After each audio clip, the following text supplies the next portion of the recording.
Good morning, good morning, good morning. It is Roshida, and I am here with the most requested guest on this channel, on any channel, in Mexico, the one, the only Adelia of Piggy Girl Travels the World.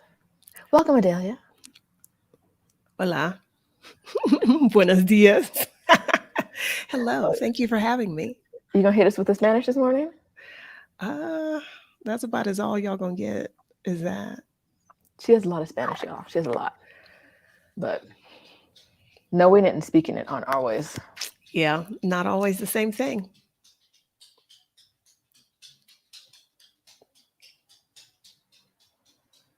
You're muted. Hi. Now you're muted. Why are you muted? Because your friend was walking across the living room. Tell her to stay out of grown folks' business today. If she can. She just, y'all know how I feel.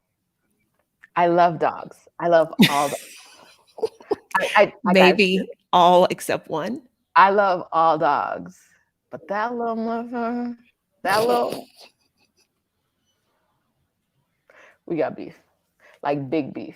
Not little beef. We got big beef. Anyway, welcome. Hi, guys. I'm super excited to be here with you today. I woke up Adelia saying, how would you feel about being on my channel today? I didn't wake her up because she was up for like 4 hours before then, knowing her.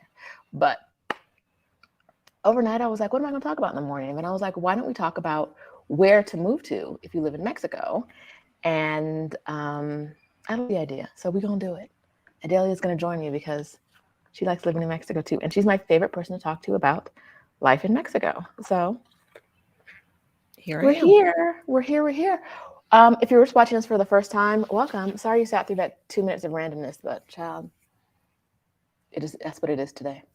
If you're watching on the replay, hi, and thanks for being here. Let's say hi to some of the people that are here right now. My mama's here from Thailand. Child, she's talking about she don't want to come home from Chiang Mai.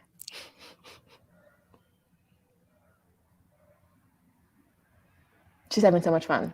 So if you're a Chiang Mai person, let her know in the comments that I guess she doesn't have to come home. She doesn't have any responsibilities. She ain't got no kids. Like, what's she coming home for?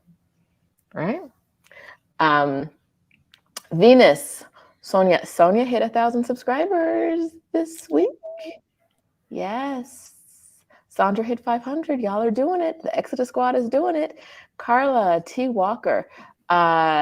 T. Walker tried to book an appointment at the Mexican consulate, and there's no availability for November. She won't be deferred. We're going to talk about stuff like that at the Getting Residency in Mexico workshop that's happening this Thursday, November 17th. This Wednesday? It's a Wednesday. No. It's a Thursday? Thursday. Child, it's a day. Y'all know how I am about dates. It's a day this week, November 17th. At 8 p.m. Eastern time, we're going to talk about like selecting your consulate and what information you need to know and how to go about doing that.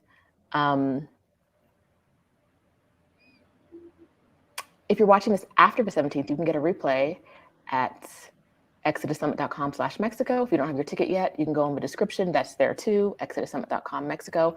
Come with your questions. But for now, we're not going to talk about like the getting residency process. We're talking about that on Thursday. Adelia and I will be talking about that on Thursday. As of now, we're talking about, if you're thinking about it, how do you choose where to live in Mexico? So if you're thinking about moving to Mexico, let me know in the comments and let me know what city you're thinking about or what questions you have when choosing your city. All right, Miss Aborshade, how did you choose the city you live in Mexico, and what other cities did you consider? I guess that goes back to when I initially moved to Mexico in 2017. I had been living in Tegucigalpa, Honduras for a year, and that helped me really crystallize not so much the things I wanted, but the things I did not want. So I knew I wanted to stay in Latin America, and I used the Earth weights and kind of put in my criteria, and it was between Mexico City and Medellin, Colombia. And I Mm-hmm. ended up here, and for me, it was love at first sight. Like literally, I got off the plane, I looked around, and I was like, this is it. I can do this. I didn't necessarily come here thinking this would be the place that I would be like indefinitely, but that became very clear very quickly. Okay.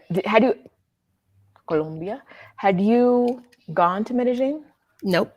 The only places I'd been in Mexico, I'd been to a couple of border towns. I had been to Cancun in like 99, maybe. And I Johan Croce.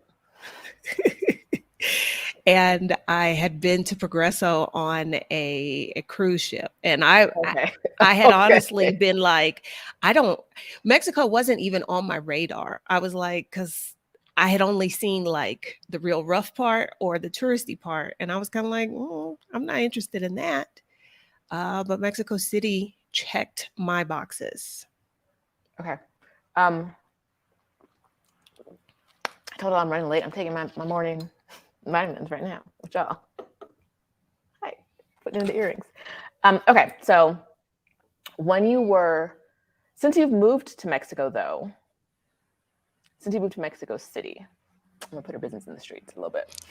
I know that one of the things that you've considered is other cities you might move to because Mexico City is one of, if not the most expensive city in Mexico. Yes. So since you've been to Mexico City, what other cities have come up for you? And in the most unbiased way possible. Y'all know it's a lie because we totally biased. We're not going to talk too much trash about these other. This is not going to be a Mexico City session. I promise y'all. No. But we are biased individuals. Everybody is. Our biases are strong. Okay, so in the most unbiased way possible, talk to us about the other cities you considered. I considered Guadalajara Mm-hmm. and Querétaro. Mm-hmm. And more recently, I toyed with the idea of Puebla.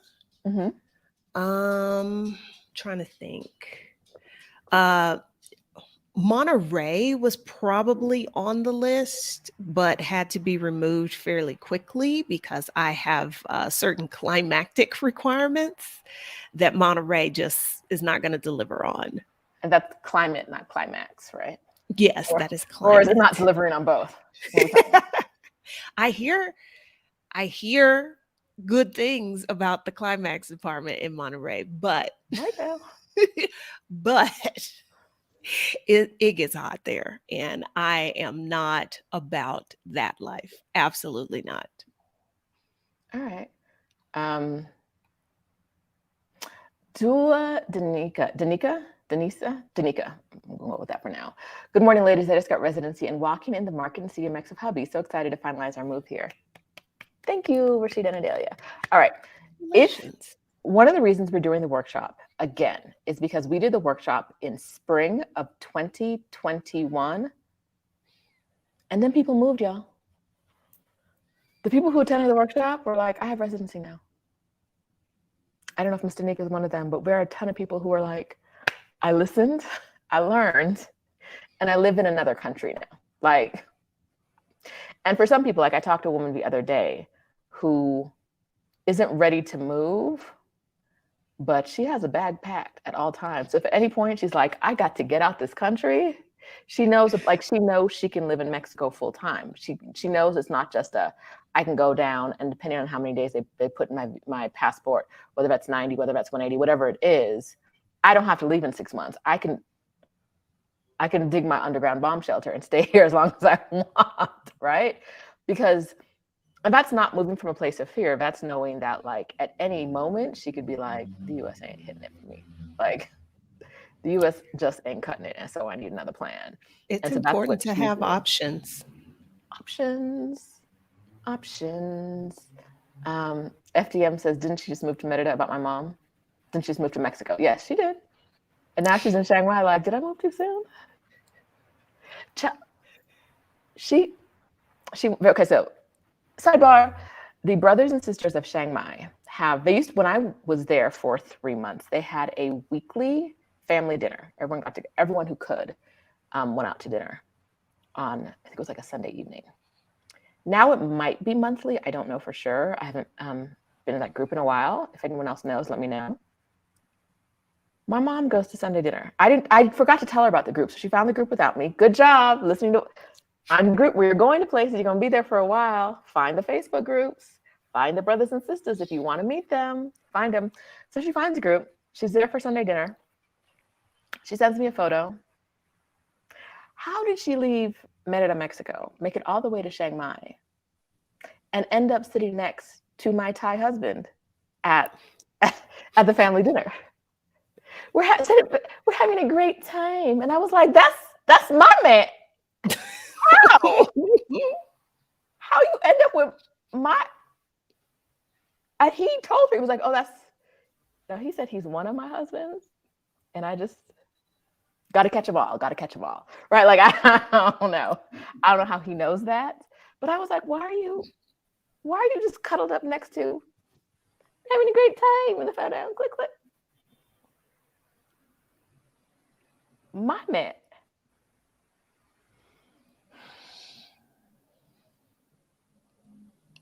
Sorry, this is a little vent session. I need y'all to know. I need y'all to know that she can't be trusted. In Thailand. With mine. It belongs to me. What you doing? Anyway, back to Mexico.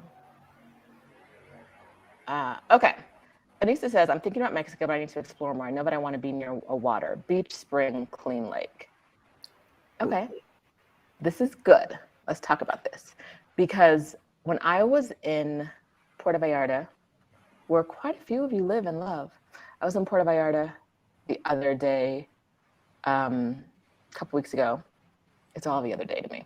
When I was in Puerto Vallarta a couple weeks ago, I was like, I like this, but I like the water, but I don't like the heat. So where is there a large lake I could live near? No, let's not lie. Where is there a large lake I could vacation by regularly? These are things to consider, right? I don't want to be in the heat. I want to be somewhere central. It's not as like, child, I ain't going to the Yucatan. There's a bunch of places I ain't going because like Adelia, I have climax and climate issues, and we need to make sure it's all covered. But so these are the kind of things I want to talk about later. How you find the places you want to go. What I say about the Yucatan? No, ma'am. No, ma'am. You've got to think about the weather, and that's something that a lot of people don't think about before they come to Mexico. I end up running to a lot of people who think Mexico has one climate. Yeah. You're gonna play yourself. I ran into a group of women who were girls, cute little Black girls. They were like just out of college. 22, 23. And they all had Forever 21 bags. And I was like, y'all came to Mexico to shop at Forever 21? They were like, we packed for Tulum. And we didn't realize when we were coming here that it wouldn't be Tulum weather. And I was like, oh babies. Because it was like, I think November or December. Baby, where's your coat? Where's your coat? Honey, where's your... You need a jacket in July here. Layer up. Grab that hoodie. If it's not March to May, grab that hoodie, right? So these are all things to consider. Okay, so let's talk about the cities you were thinking about, and then I'm going to get back to the comments, and we'll go through some of them and talk about what people are looking for. All right, so why didn't Guadalajara work for you? Tell the people. There's so many reasons that Guadalajara did not work for me. The most obvious one, like from day one, was walkability and public transportation. Okay. I know people will tell you that Guadalajara is walkable. I don't know if I agree with that fully, but I will tell you that it just does not compare when it comes to transit. one of my big requirements is I want to live a place where I do not need a car. And that means that I should be able to walk where I need to go, or I can easily access mass transit. And here we've got a metro line with 12 lines. We've got a metro bus system that has 7 lines on the metro bus. There is a trolley bus line, which admittedly is better in some places than others, but there's like 9 trolley bus lines. And we haven't even talked about like buses. So getting around in Guadalajara just didn't hit the same. And so that was an issue for me. It was a little warmer than I would have cared for. I did go during, it was like July or August. And here in Mexico City, those are not warm months generally. But it was very toasty in Guadalajara. And then the vibe was off. I didn't feel like when you asked about like, what is there to do? It seemed to me that every suggestion somebody had required I leave Guadalajara. And that's fine if I'm vacationing. But if I want to live in a place that has stuff to do, which I do, which I may or may not engage in, but I do want the option, it just was subpar all the way around for me. Okay. So to echo your sentiments, when I was in Guadalajara,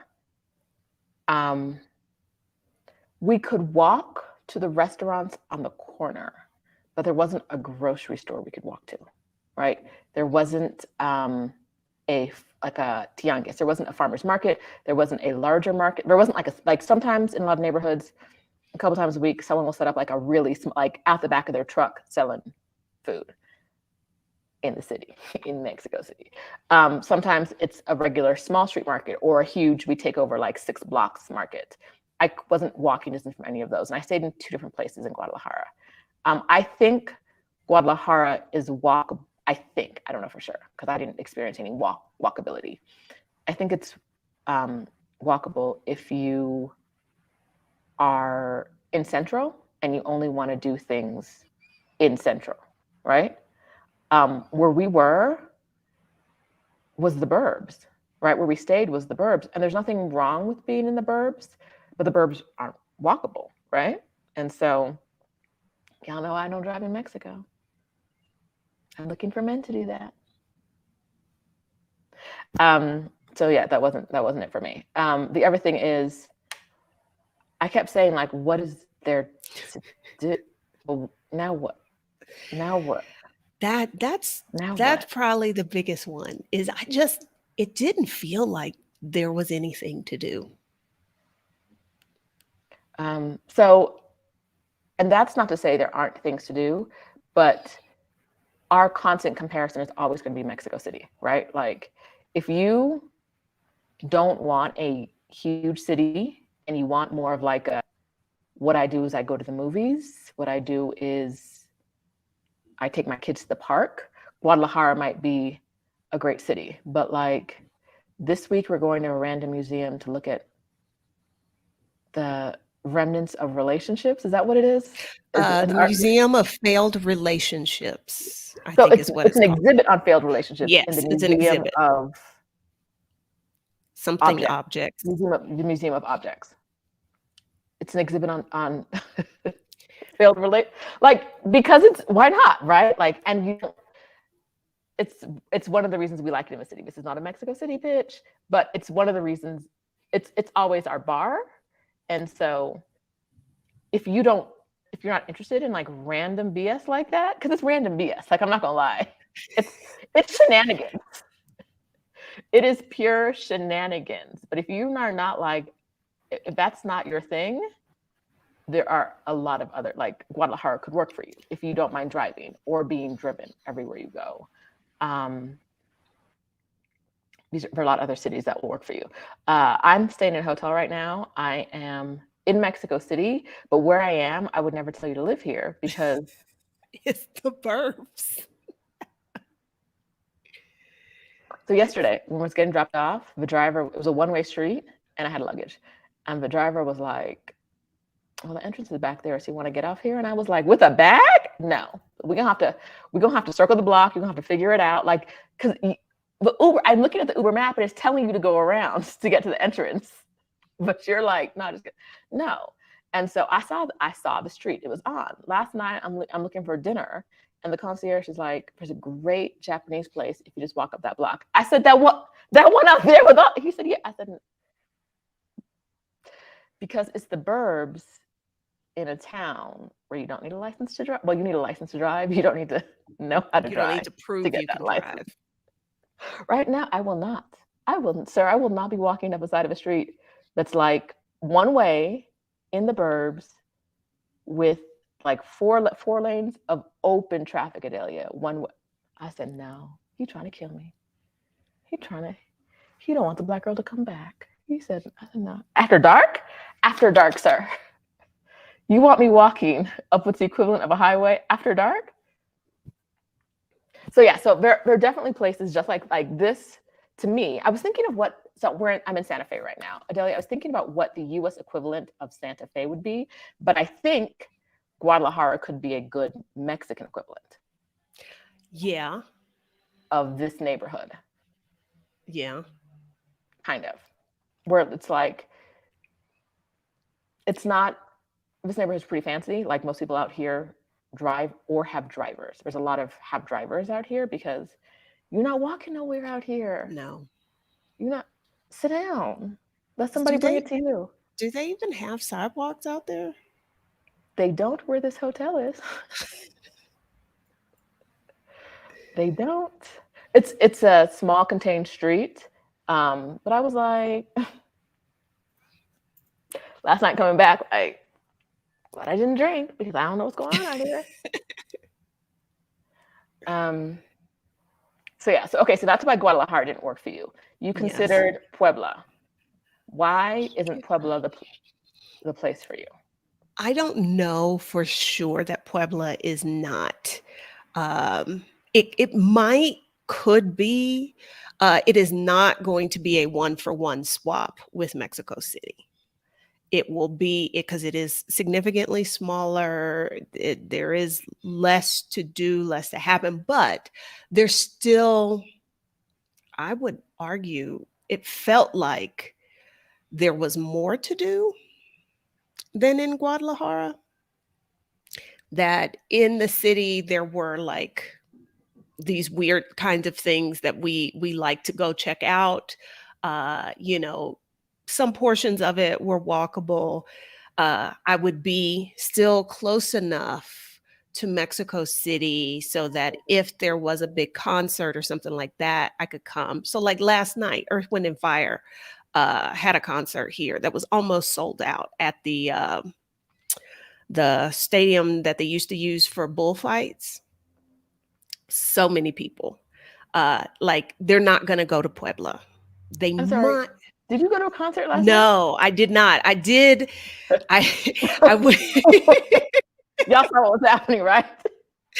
I did go back and forth because I was like, when there are certain acts that get up in age, you're like, is this going to be the last time I can see them? Should I see them? Do I know enough songs? So I did get on the fence, but then because apparently I waited too long to get tickets. And when I looked at what was available, it was like nosebleeds, and I don't even think those seats were assigned.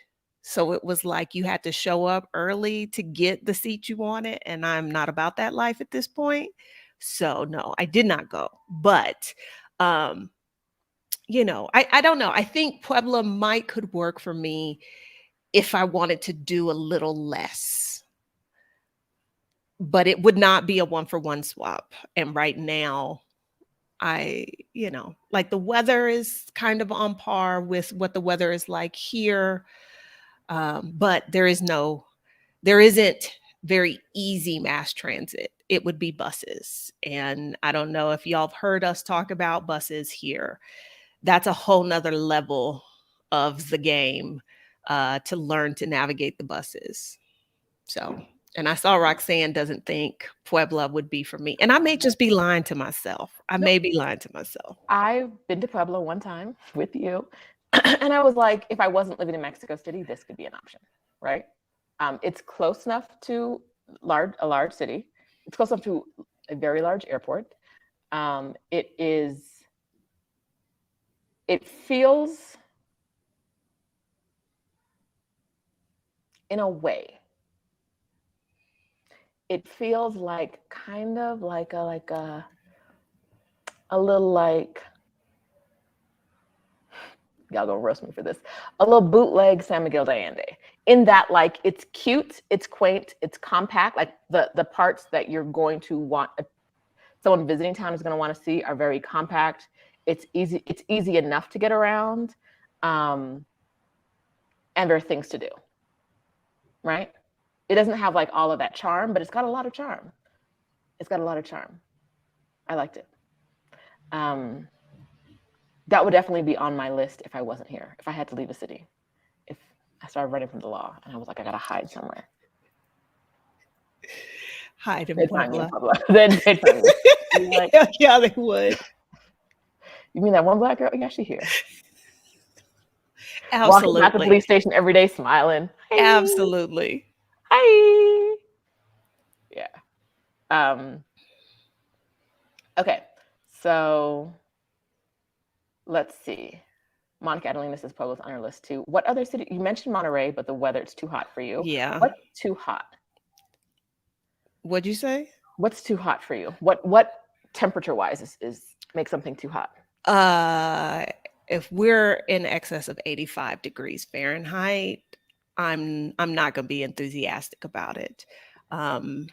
For how many days? Like how many days are you allowed to have? Because we get up to 85 in Mexico City. So yes, and that is, and I expect those days to be limited. If it is more than 85 degrees, more than a month, that's a problem. Because again, my base point is typically the month of May is the hottest month of the year, and that is when we see temperatures in excess of 80. 85 is considered a hot day. If it gets to 90 here, that is really, really hot. I grew up, y'all, in Houston. So I have done my time in the heat and the humidity. There are some people who perspire. I sweat like an ugly man. So I am not trying to live someplace where I got to deal with lip sweat. So lip sweat. All right. Yes. So that's why, because from what I hear, I've not been to Monterrey because when I thought about going, they were experiencing severe water shortages. But from what I have read and what I hear people say, if it wasn't for the weather, Monterrey maybe could work. Okay. But no, I don't want to be in the 90s. I do not really want to deal with humidity, if I'm honest, but I'll take humidity before I'll take heat. All right. What was the other city? I feel like you named 4 cities. Querétaro. Get it? I have my hopes because Guadalajara disappointed me because that seemed like the obvious alternative to Mexico City. Guadalajara did, and it let me down. So I was really, really hopeful for Querétaro, and I don't get it. Whatever people are seeing in Querétaro, I am missing. It was warmer than Mexico City, so that was strike one, and then there was absolutely not a damn thing to do. Nothing. I walked through Querétaro and I was like, I guess I'll go home. I left early because there was literally nothing to do and I was hot. And they did not seem overly dog friendly either because I took the dog with me because again, I was like checking it out for a possible alternative to Mexico City because Mexico City can be expensive. And I found a good bakery But outside of that, I was underwhelmed. So my good friend Angel, who's watching right now, told me I'm too diplomatic about these cities. She was like, you need to tell the people the truth. And I was like, okay, but my truth isn't everybody's truth. I can't say that Querétaro is a trash town because I don't like Querétaro. But she went to Merida. She went to Merida and strongly disliked it and was like, why didn't you tell us? It was terrible. And I was like, because it's not terrible for everybody, right? There are people that it meets your requirements, what you're looking for. That's the reason we all don't live in the same city now, is because we're all looking for different things. And so I want to get into this. What are you looking for, and how can we find it in Mexico for you? Like, what is it that you require? So I've got some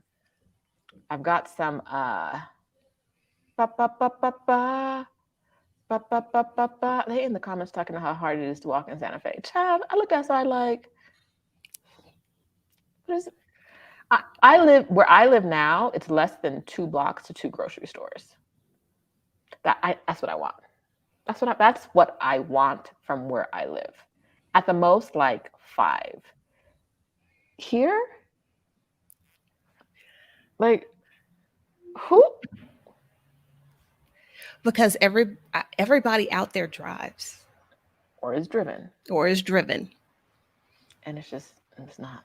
No. Anyway, okay. So we've got some people talking about what they want. So T Walker needs public transit, church, city center, grocery stores, public library, museums, university, moderate variety, temperatures, shopping mall. Okay. Mexicans love shopping malls. Yeah, that's not going to be a problem. That's in Mexico. I was going to say, really, throughout Latin America, if you're in a city, there are going to be malls. That's not a concern. There are malls out here. I'm actually, where I am right now, there is a couple of huge malls out here. There's a Saks Fifth Avenue in the mall down here. Poor why? I don't know. Like, I think it's their only one in Mexico. But they love them all. All right, moderate variety temperatures. You can find that in a lot of places if you avoid the coasts.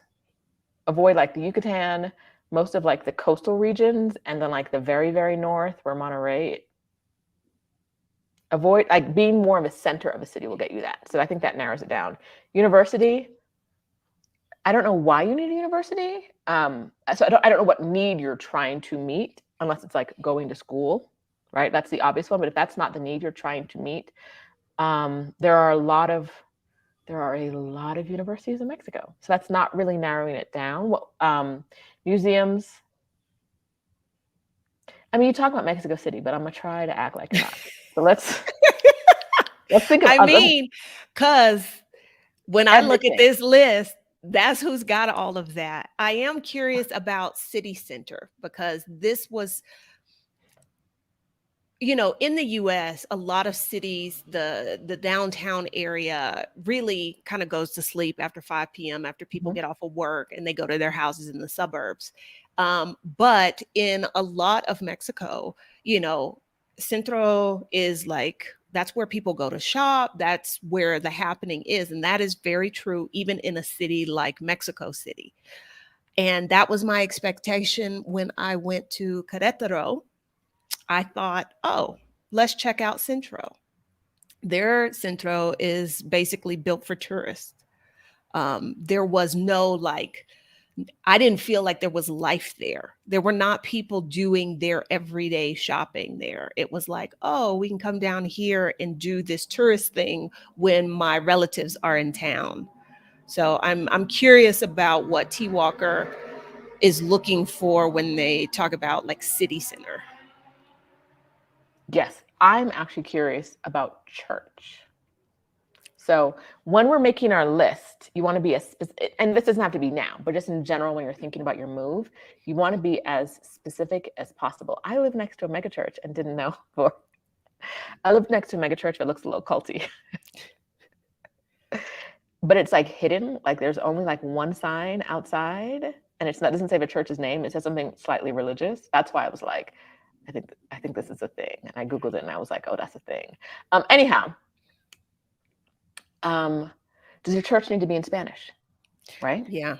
Or English? Like what, like be as specific about what it is you want and why you want it to help create, like to help shore this up. So for everybody thinking about it right now, what you've said so far, lovely. But as you're thinking about it, think about the other cities, the other, like how you can be more specific.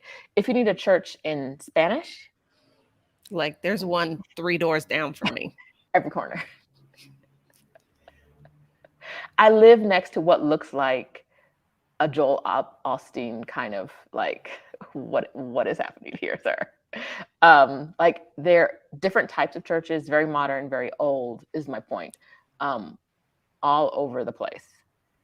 If you need English, you need to be in a place with a large English-speaking population, or someone who's who's been entrenched for a long time, like, and has decided that they are going to take up that mantle. And so I know there's an English-speaking church in Playa del Carmen. There's some here. But there's no city center. They ain't got to.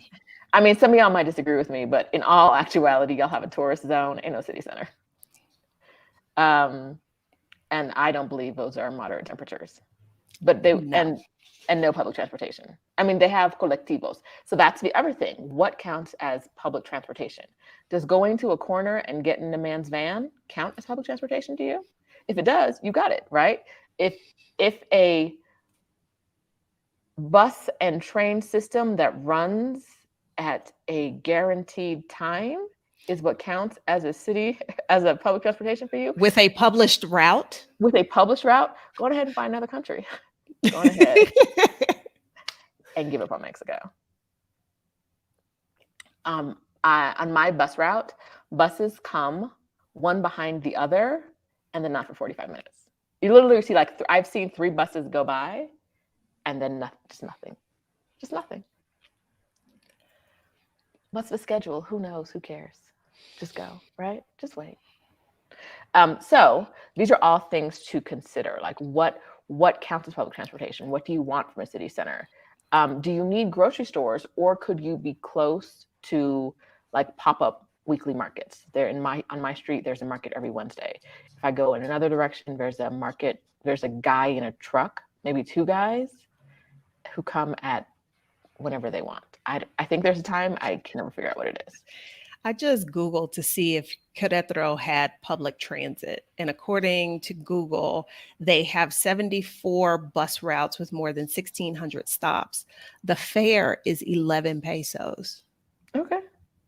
But because the university, I think you could get most of what they're asking for in a place like Querétaro, except what's your expectation for a city center? If you want it to be like hustle bustle, people handling their business there, that is not Querétaro. I saw a man get beat up in the city center because I think this was Mexican on Mexican violence. And I was there like, what is going on?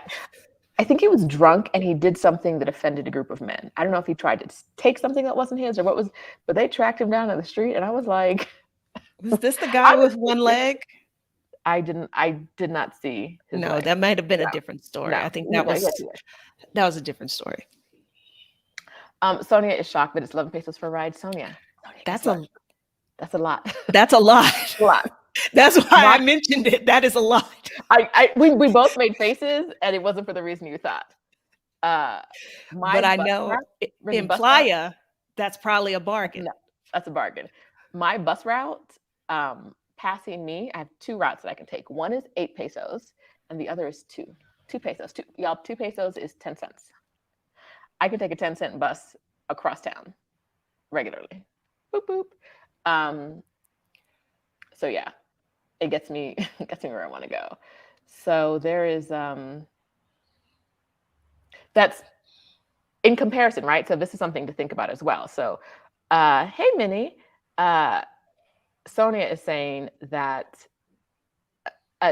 what is the equivalent of a 50-cent bus is very cheap for her and Playa. In Mexico City, we're like, oh, that's so much money. Ooh, Because I when can the get on the buses, train for 5 pesos.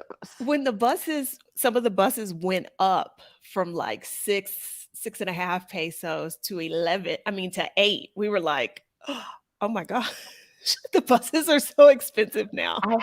On the same route, I have a choice between the $8 bus, the 8 peso bus, which is about 30 something, like a little bit less than 50 cents, somewhere between 30, 40 cents, we'll call it.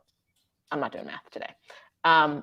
And a 2 peso bus, and the 2 peso bus is nice most of the time, nice and new. I'd be like, where is that 10-cent bus? When are you coming? But don't check the schedule because the schedules mean nothing. I literally just get on whatever bus comes, I get on. It doesn't matter. Whether it's 10 cents or 50 cents, I'm getting on the bus. 10 cents or 40 cents, I'm getting on the bus because the next bus could literally be 2 hours away. You figure it out. So Angela said, driving in Mexico City last weekend felt like Mad Max Beyond the Thunderdome ever again. Did you drive here or were you driven? Because you have heard us say 1,000 times not to drive here. You have heard us say 1,000 times not to drive here. That's another thing to consider. How much traffic are you okay with? Because maybe in Mexico City, let's talk about that. Who wouldn't Mexico City be right for here? People, it may not be a good place for people with sensitivities to air pollution. I just saw that today is a no circular day because of the air pollution. That's when they restrict which cars can drive in an effort to like reduce it. So that if you've got like environmental health related things, this is probably not a great place for you if you don't want to deal with traffic, because traffic is it's a mainstay here. It's a constant. That's there are only 2 things I don't like about this city, and the traffic is one of them.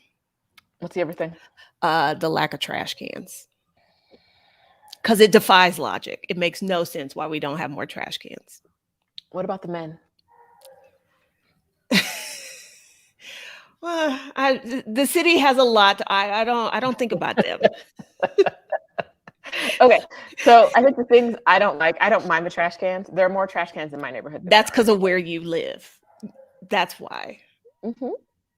That's why. It's why my rent is higher than yours. Yes. Yeah.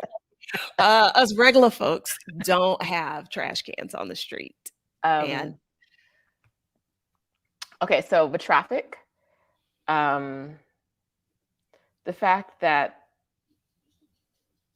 tourists and digital nomads are taking over certain neighborhoods.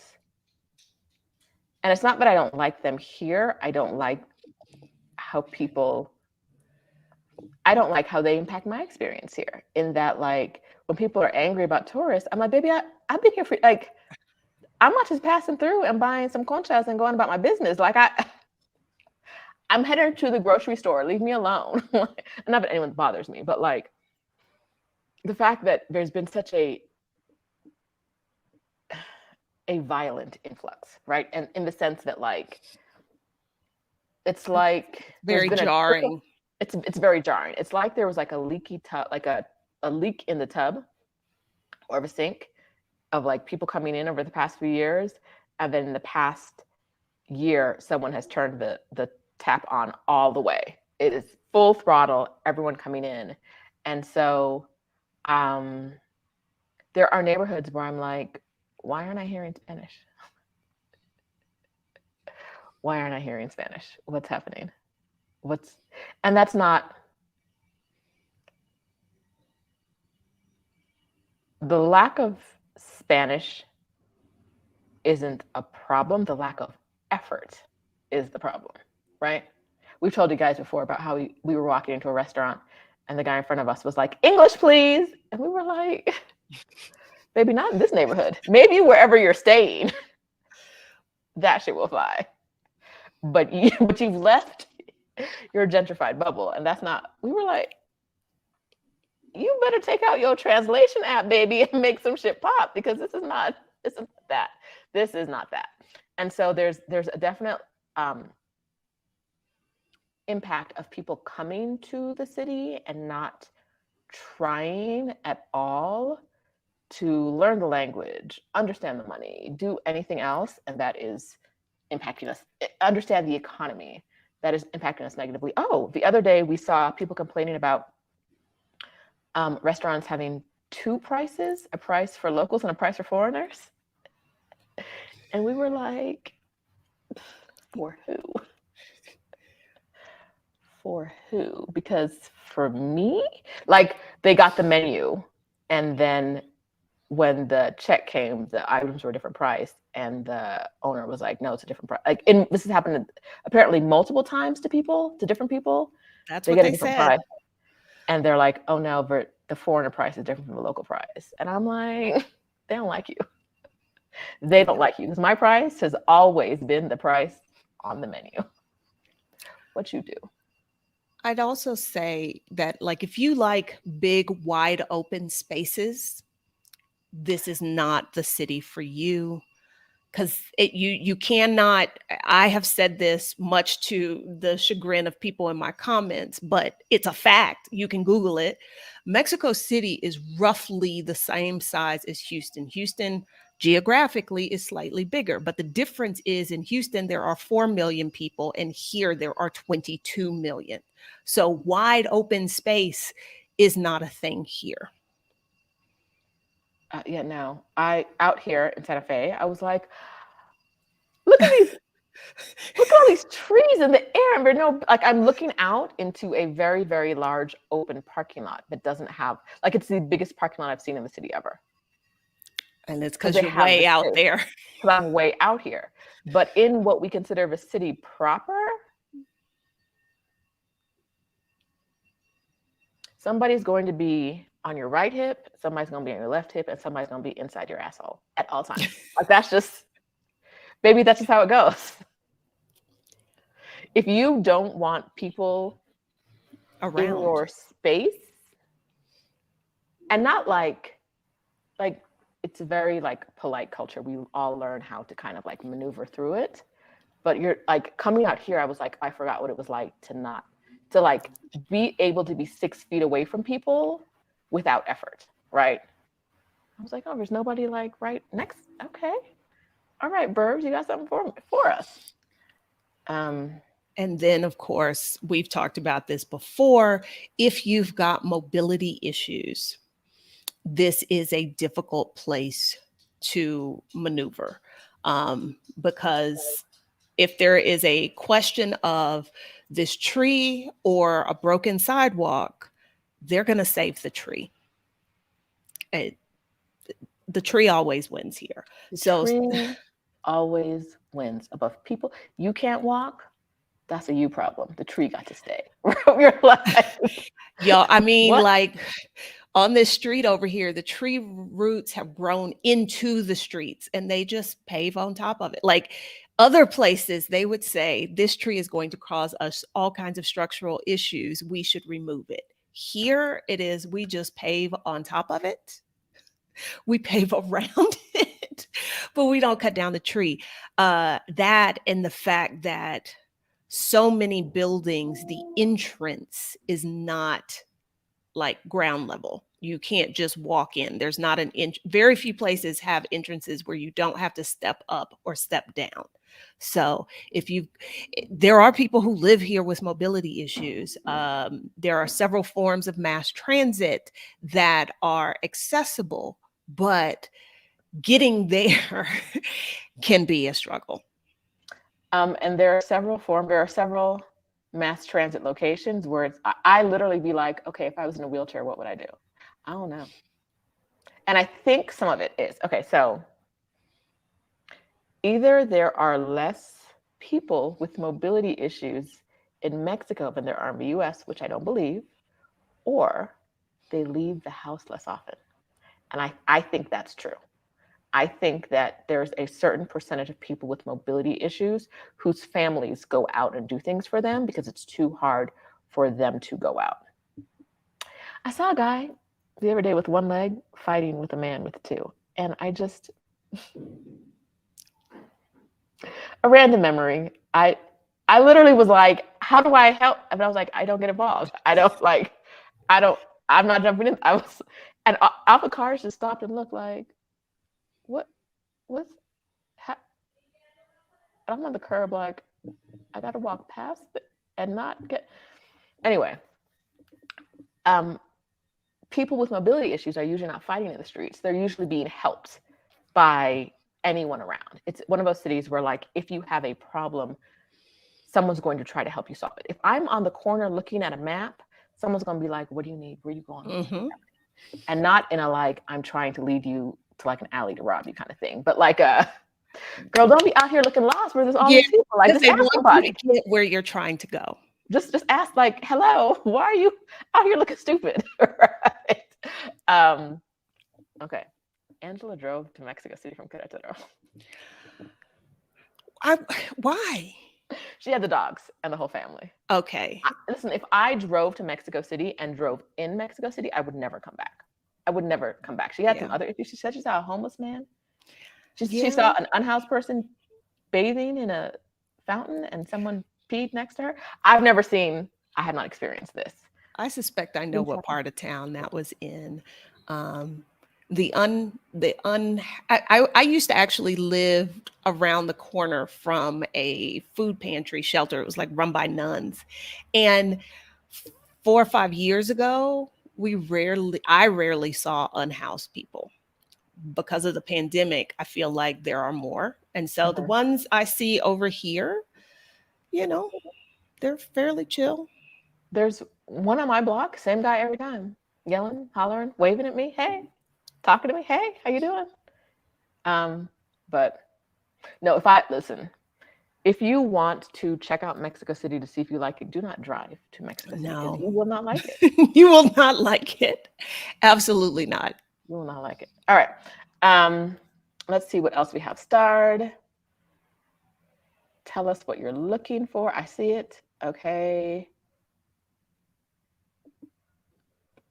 Melinda, which area has things to do, is not too noisy, and would be okay for me to have an extra large pit bull?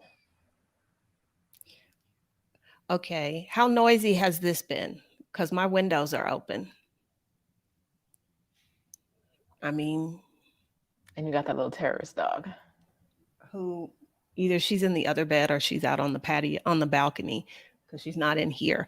But like, I think sometimes we tell you it's noisy so you don't come and you're like, oh my gosh, this is so noisy. But I think that's because coming from the US, I think this is really it's fruit of the same tree as respectability politics. This idea that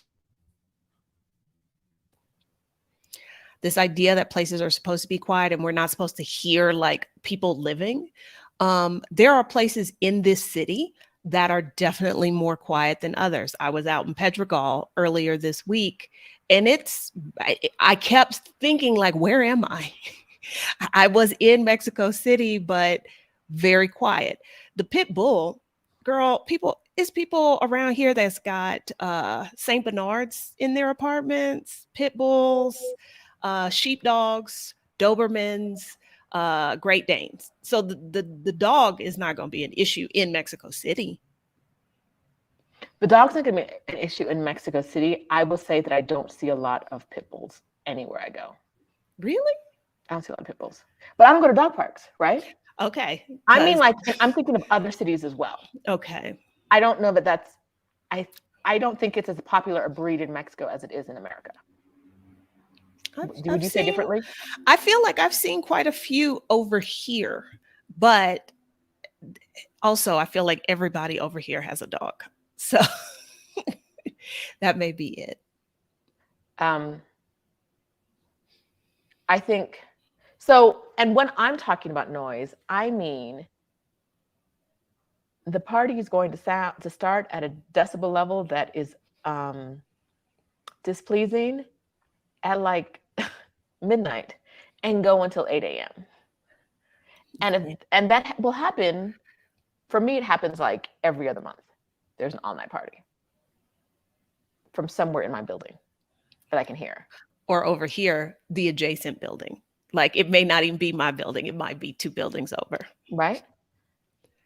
And when I call that noise, what I mean is that I'm not going down there to knock and tell them to turn it down. Right. I'm not hitting the ceiling with a broom like what's happening.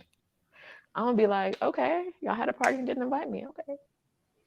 Going to bed. I was in bed anyway. Usually it's like I wake up at like 4 a.m. and I'm like, is that music? Are they still at the party?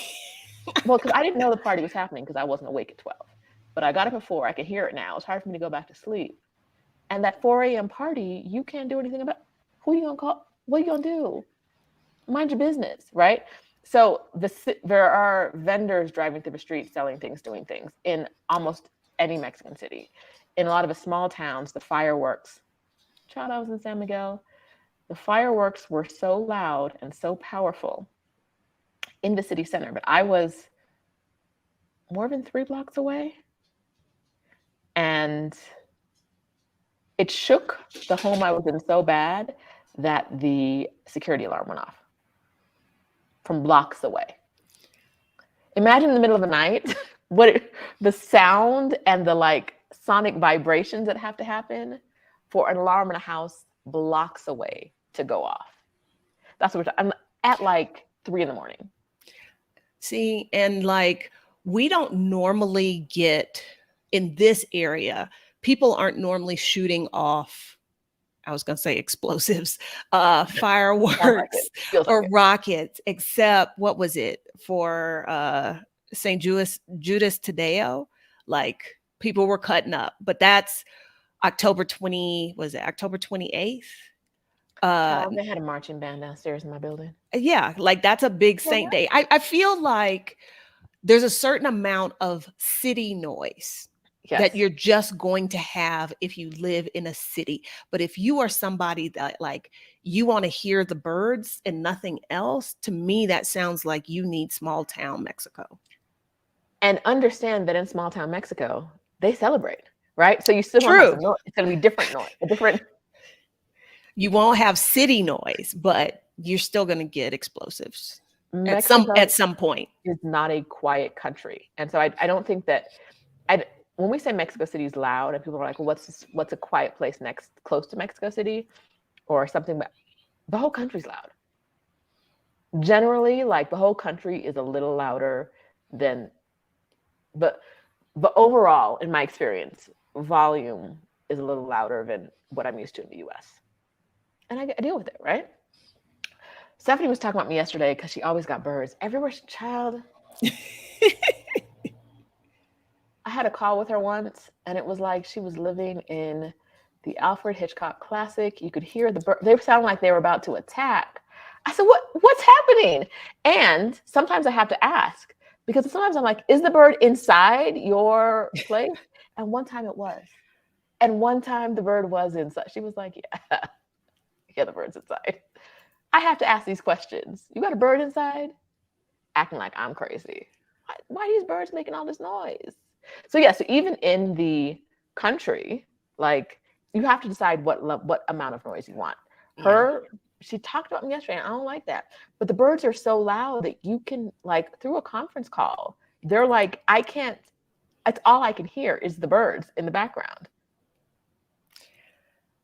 So, you have to choose what kind of sound you want. But if you want to be in Mexico City, you need to go. I don't go north very often, so I can't really speak to the north. But if you go to the south, you will have less city noise. But your rents, I'm thinking of places like San Angel, Pedregal, like rent is going to be more because people have bigger properties. That'll be the trade-off. So, and that's the thing. The places where it's quieter, and there are quieter places within the city, but the places where it's quieter are places where you're more likely to need a car. Yes. Like Pedregal is lovely, but you do need a car. you're not getting any. You're not getting consistently good bus transportation over there. Although I did I took the metro to a bus, and it was dubious because Move It was like, oh yeah, there should be 3 RTP buses. And how many times have we been told, oh, there should be a bus here, and there's no bus? But the RTP was there and seemed to come at regular intervals. So, but yeah, that as you get out to the South, having a car becomes a lot more convenient. Yes. But that's a great question. I think your dog isn't the biggest worry in the list you gave, right? No. And noise, you have to decide what kind of noise you want to live with, because there's going to be child, right? Like Independence Day. Yeah. Woo! Any kind of Saint, and that's the thing. When I was like, why is there a marching band? Adelia was like, well, it's St. Judas Tadeo Day. And I was like, who that? Right? Like, I don't even know these saint days that they're celebrating. I just be like, there's noise. I told you guys once, I was in Roma Norte, when I lived in Roma Norte, there was a marching band, a full parade down my street at 5 a.m. Full parade down my street at 5 a.m. in the morning. When I woke up and I was like, I hear music. Go back to sleep. I hear music. Go back. And I was like, that's the drum section of a marching band. The fuck? I looked outside the balcony, like, I could see them like clunkety down 5 a.m. What are you practicing for something, baby? Y'all ain't got a parking lot. You could do this. Like, what's it? 5 a.m. And it wasn't a major street. It's a side street. What is y'all? It was off of Colima. Not even on Colima, Adelia, because that could make sense. But like off of Colima. It was on Morelia. At 5 a.m.? Okay, because who's up at 5 a.m.? Like, there was nobody downstairs watching the parade. They were doing this on their own. There was nobody looking. It wasn't like the streets were lined up and everybody knew when I just didn't know. No. There was nobody. I think they were practicing. For the big show on my block. And so that's why, like, noise is it's a different kind of concept of noise. Like, I feel like someone would have called the police on them in the US.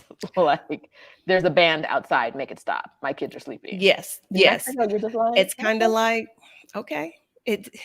So that's why I say those of us who have lived in the US, our standard for what we consider noisy is going to be very different than what is considered noisy in parts of Mexico. It's just not the same. And I think that's where a lot of people run into problems, is they're trying to apply that American definition here. And you're probably not going to get a lot of sympathy from the officials, because they're like, such and such's daughter is getting married. Like, of course there's going to be music and fireworks. Like, for real? Of course. Right? Like, why you ain't just picking up a glass and chilling? Like, join them. Okay. Let's talk about the workshop.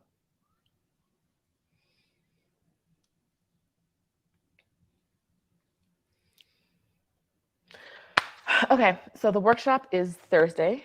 Adelia has said so. It is at 8 p.m. Eastern time. The replays will be available. If you got an all-access pass to Exodus Summit, you already have access to this. This was included in your all-access pass, because the all-access pass was triple stuffed. If you want this workshop and you don't have an all-access pass yet, you can buy the workshop and get the all-access pass. You can buy the all-access pass and get the workshop included, or you can buy the all-access pass by itself. I might buy the all-access pass by itself. I'm sorry, I might buy the all-access pass and get the workshop included, because there's a whole bunch of other stuff that came with it. So, wait. So they can just buy the workshop? They can just buy the workshop. Anyone can just buy a ticket to the workshop right now at exodussummit.com/Mexico. Or they can buy the all-access pass to Exodus Summit 2022, get the workshop, and a whole bunch of other stuff.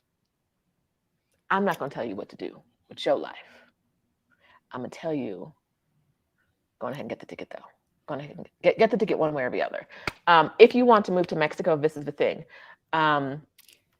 Because my people who are fluent Spanish speakers, fluent, are still having problems getting thingy, because Mexico is a country of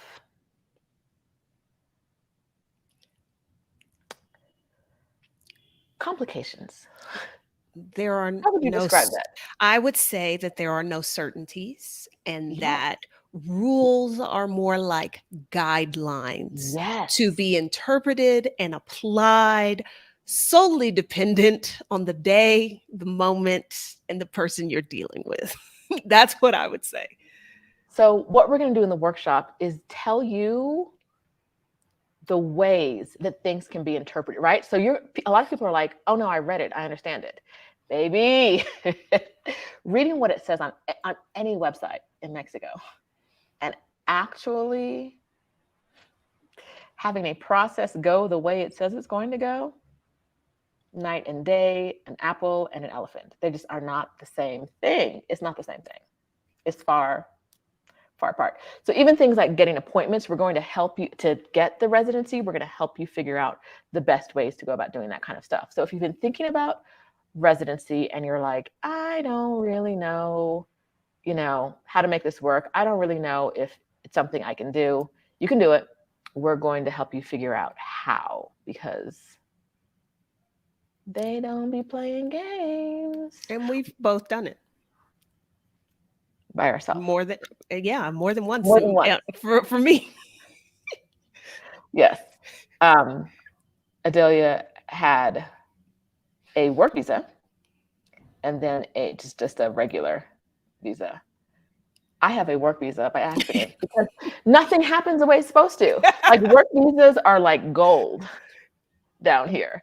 Getting a work visa is like winning. It's not winning the lottery. It's getting a work visa here is like you put in work to get it. You have to put in work to get it. I looked, I said, oh, they pressed the wrong button and now I have a work visa. Okay. All right. We're going to tell you where people can press the wrong button and help you or hurt you, right? We're going to tell you how to get the information you need and how to give the information they need so that you can walk out of there with your residency, because it's really important to have a second option, right? It's really important to say, okay, where can I go and where can I feel like I want to feel? That's the thing about Mexico City for me.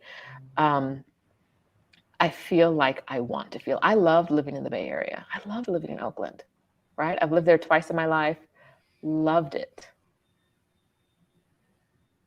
I didn't feel how I wanted to feel most of the time because I had to go to work. And y'all see how these tech companies are treating people now. Child. Woo! I didn't feel how I want to feel. Mexico City allows me to feel how I want to feel. And that's really important for me. And so we want you to find a city that allows you to feel how you want to feel. So that's one of the reasons we do this workshop. All right. So another great question about the workshop: how will it be different from when you guys did before? The last time we did it, it was more like, this is how to do it. And this time is going to be more of like this is what they don't tell you. You know what I mean? Like, this is the information. It's since last time and now we have figured out that the website is very, very, for a lot of people, very, very difficult to navigate because it'd be playing games with you, right? The websites can be very difficult to navigate. And so what we did last time was help people navigate them, help people go through the application process. We're still going to do some of that this time, but this time is going to be more focused on what are the unwritten, unsaid things that you need to know if you want residency, right? Because it's better to know them and know how to deal with them than not know them at all. Than just being caught by surprise and off guard. Like I worked with a facilitator, and we're giving contact information for facilitators. I worked with a facilitator this last time to get my renewal. And when he was saying things to me, like when he was talking to me, I was like, the experience you're describing is a white male experience. Like the experience you expect me to have is a white male experience. It was very much like, I can't remember what we were talking about, but it was, if you can't get it renewed now, it'll be fine just to be illegal for everyone. Everyone knows that they're not doing things on time. So if you are walking around here, illegal for a little while, don't worry about it. You're not going to get a So it was like, you may have to get an appointment for weeks from now. And they're not going to give you anything that says you have an appointment. If someone stops you and asks you a question, just tell them you have an appointment. Everyone knows, it'll be fine. And I was like, so Black woman who gets extra scrutiny. I don't get stopped more than anybody else. But when I do get stopped, I get, like on the bus, I get extra scrutiny. You think I can just say, oh no, I know I'm not here legally. I have an But appointment. I have an appointment. I have absolutely no proof that I have an appointment. But that man said it was okay. I was like, okay, see, the thing is, you believe that will work for you. I don't know whether that will work for you, but you truly believe that will work for you. And I don't believe that'll work for me. So that's not the road that's not what we're going to take. We're going to get me an appointment today. We're going to make this work today because I won't be walking around here illegal because I do not have the trust based on my lifetime of experience. I don't have the trust that being Black and illegal in a country is not going to have me in a holding pen in like 2 hours. It absolutely will. He was like, no, it's fine. And I was like, this white man gonna have me hemmed up. Because for him, it might be very well be okay, right? It might very well be okay. But you can't be out here telling Black people. Like we said before, you got to remember, you're still Black. Wherever you go, you're still Black.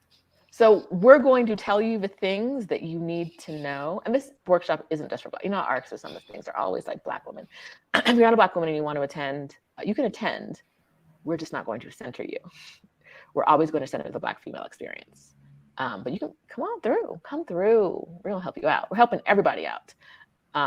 But as always, we center the Black female experience. And that was one thing. Like I said, my facilitator was really, really good. But there were things he was saying, and I was like, there's a difference with how the world perceives us generally, and the world interacts with us. And I can't act the way you can act, sir. Also, he's like in his 50s, and he looks like he's in his 50s, right? They're probably not going to hem you up and take you to, they might not. Me? I'd be in the backseat of a police car on my way to immigration jail chilling. But I have an appointment. Okay. Good luck with Work that. it out when you get there. We'll look you up when you get there. All right. When you get to jail, we'll see if you have an appointment. I said, no, thank you. Thank you for your input, sir. We're not doing that though. So yeah, we're gonna talk about sort of the unwritten things that you need to know and how to get the process to work for you. That's what's gonna be different. All right, let's see. What haven't we covered that you want to cover right now, Adelia? Are there, because we talked about the cities that I considered, are there places that you have considered that are not Mexico City? San Miguel de Allende. Which I don't understand. Puebla, briefly.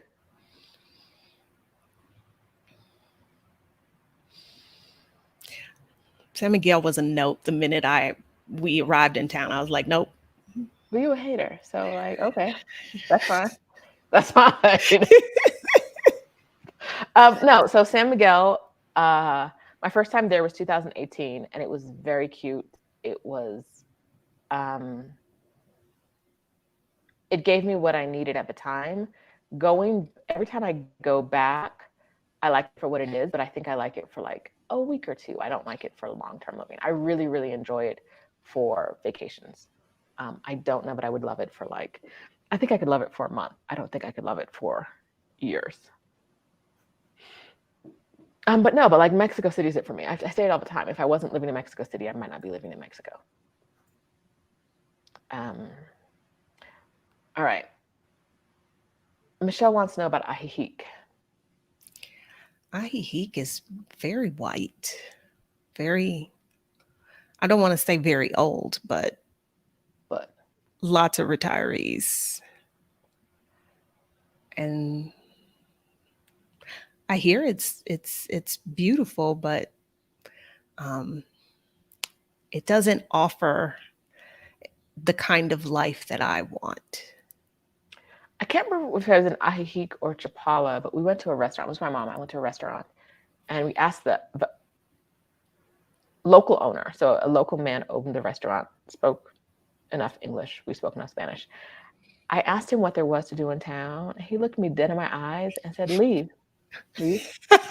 He said, "It's not." He said, "You're too young." He said, "It's not for you." It's not for you. This man told me to get out of. He's like, "No, you you asking questions like that. This ain't the place for you." He said, "There's nothing here for you. You should." I was like, "Sir, what is there to do?" He said, that man said, "Leave." I said, "Oh," but the retirees love it. It's got, as far as I can tell, a really strong, like that area, like Chapala, Ajijic, has a really strong community, right? Of expats. They know each other. It seems like a beautiful place. If you are looking for things to do, the thing to do is leave. Could you imagine? He said that, and I was like, he said, "No, there's nothing." No, I think people live there because of the climate. Previously, I think the cost of living was attractive. As far as I know, it's a lot less affordable than it used to be. And if you wanted to like go do things with other people, I think it's a kind of, because that's not how I get down.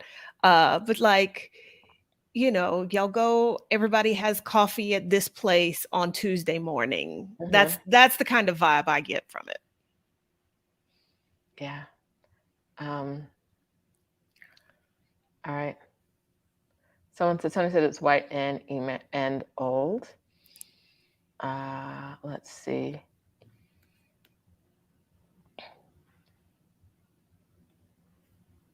Okay. I have the All Access Pass. What do I need to do to attend the workshop? Check your email, girl. The same email that you received information from about the summit would have sent you information about how to attend the workshop. Check your email. Oh, Stephanie already answered that question because she's in the comments getting it done.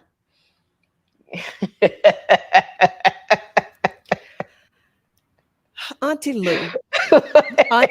Girl. Now, you have heard us say that things do not work the way we have grown accustomed to them working in the US, because it seems quite logical to expect that if I've made an appointment, I will receive proof of said appointment. That way, when I show up for the appointment, there's no misunderstanding about, yes, indeed, I do have an appointment. Or if I happen to get stopped and asked to prove my status, I can show that I have started. That is what one would think. That is completely logical. They might think I can go to the website and print it out myself. None of that is true. None of that. Now, this is all going to depend on what city you're in. Yes. Nothing runs the same anywhere. Other than, yes, there is an INM office here. There's an INM office there. That is where the similarities ends. So think of it like every INM office is like a dictatorship. Every American consulate is like a dictatorship. Every INM office is like a dictatorship. And we're going to tell you how to maneuver through these dictatorships at the workshop on Thursday at 8 p.m. Eastern Time, exodussummit.com/Mexico. Girl, no, you didn't print it. The man was like, "You're not going to get nothing. You have to write down what time it is and come back at that time." Sir, and that's why I won't be able to come back because I'm going to be in jail. That'll be the one time someone stops me. Yeah.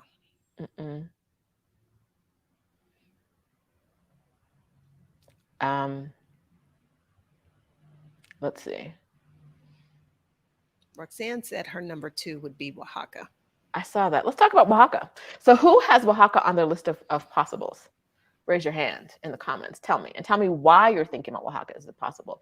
Roxanne, if you're still here, tell us why you're thinking about that. Meanwhile, I don't mean to brag, but ExodusSummit.com, that all access pass.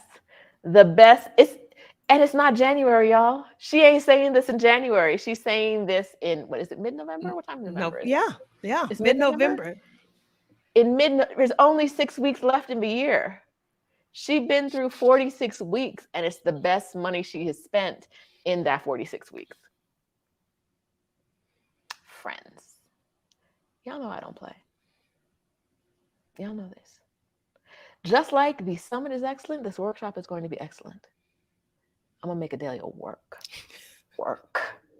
Adelia's gonna be there like, stop asking me questions. I'm gonna make her work on Thursday.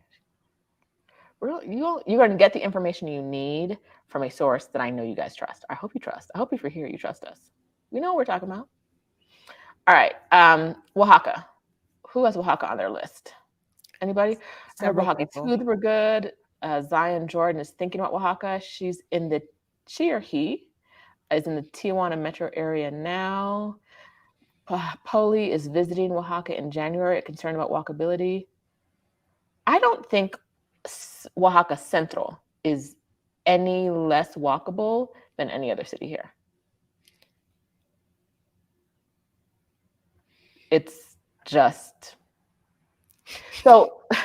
The other day, this is Mexico City, but the other day we were walking, Adelia and I, some other people were walking, and we walked past this place, and I said, wait a minute, y'all, look at this. The curb cuts. The curb cuts on all 4 corners of the street were magnificent. They were the largest I've seen in the city. They were all level. They were professionally done. They were professionally done. They align from one corner to the next. Now, a lot of times you'll see a curb cut on one, so a wheelchair can get from like across the street and get onto the sidewalk. You'll see a curb cut on one side of the street, but not on the other side. So you had to like boop down to the street and then go up a curb cut, or down and then pop a wheelie to get up or get pushed. I don't know how y'all doing it. I don't know. I don't mean to make light of it, but these streets are a mess. This is what I'm making light of, the streets here.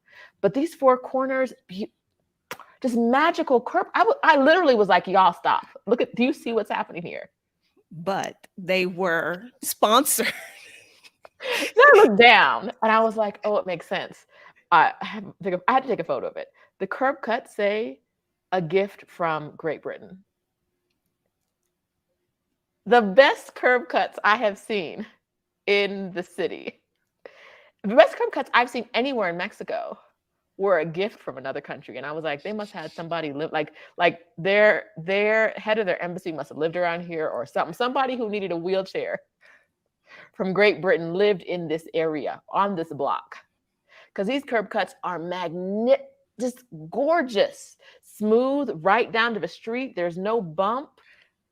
And they were incredibly large. Incredibly large. It's a Mexico ain't pay for this shit. That's exactly. Every corner said a gift from. I said, oh, they don't even. What? That's what we mean when we talk about accessibility here. Like, you're not. If you're in a wheelchair, I don't know how you get around. I just don't know. And I don't know a city that's in Mexico that's good about that. Right. And so if that's a concern, I think accessibility has to be a concern in any place you're moving to in Mexico, because I don't know that if there's anything like the ADA here, it's ignored a lot.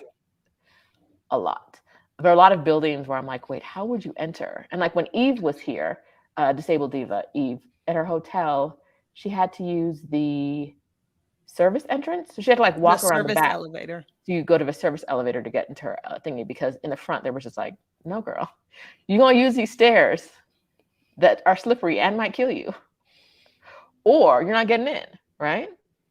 Yeah. And so think about that. If you're thinking of Mexico and you have mobility issues, you need to do a lot more research. And you need to actually visit places. Some of the newer neighborhoods, like you might be okay in a place like Santa Fe where things are newer.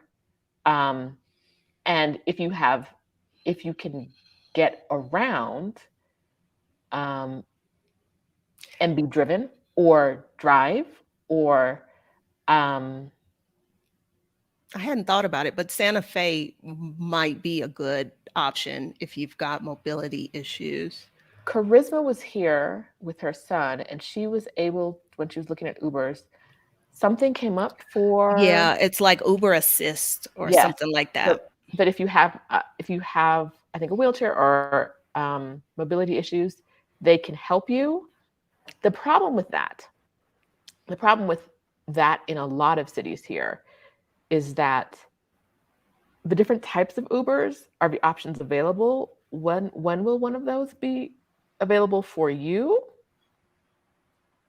It could be hours, it could be never. It could be like, it's not just do they have it, it's will they actually be able to come get you regularly if you need that service. I think if you have mobility issues, you can live in Mexico, but things will take longer. Like nothing will be simple. Mm-mm. I just looked up assist and it says no cars available. Okay. Right? So it's here, but and I don't know about private companies that take people around here. It just things can be more challenging. America is crap overall, but the ADA is At least there's that. At least it has that. At least it has that. All right, so let's talk about Oaxaca. So there's a city. There's the outskirts of the city, and then there's the state. And so we're going to talk about the city, or let's talk about the city and the outskirts, not the state right now, the city and the outskirts, because the outskirts, the state is too big to talk about. I was going to say, isn't that one of the largest states in Mexico? Yeah. I think it is. So. All right. Okay. The city of Oaxaca left much to be desired to me. And I think for me, what was going on was I heard such great things about Oaxaca. It's such an amazing town. It's magical. It's great. This is what I was hearing. People like Roxanne. Hey, girl. Oaxaca is culturally rich. Some of the best food you'll experience, from street to high-end restaurants, beaches, waterfalls, museums. It touches on things I love. I think this is true if you're talking about the larger Oaxaca area. If you're talking just about like Central,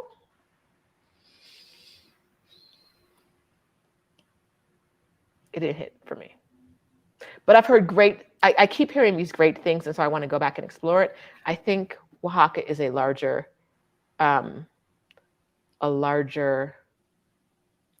It is. If you want big city living, Oaxaca is not the place for you. It is, even in Oaxaca City, which is the capital of the state, it's small town vibes. A small town that gets lots of tourists in July and then again in October, November. But I would say Oaxaca City it's a small town, I feel. Okay. So if you, I have a feeling. So let's just be blunt about Roxanne. We're gonna talk about Roxanne real quick. Roxanne's idea of magical and Adelia and I's idea of magical are not the same thing. Because when I hear about Guelaguetza, I'm like, it sounds lovely. I actually went to Guelaguetza, which I don't know now that I have lived in a pandemic, if I would ever do it again. Or maybe that's But why it sounds terrible to me, because I think of it in the pandemic. because I went in 2019 Mm-hmm. and very much the city is alive. It's so festive, so festive. But being around that number of strangers now, I don't know if I could do it. But I also think that when we went, it was ridiculously hot. It was hotter when we when we went. went, or when you went for No, Gilligan? when you and I went, it was far hotter than it was when I was there at the end of July, beginning of August. And we went in May. Yeah, and we went in May.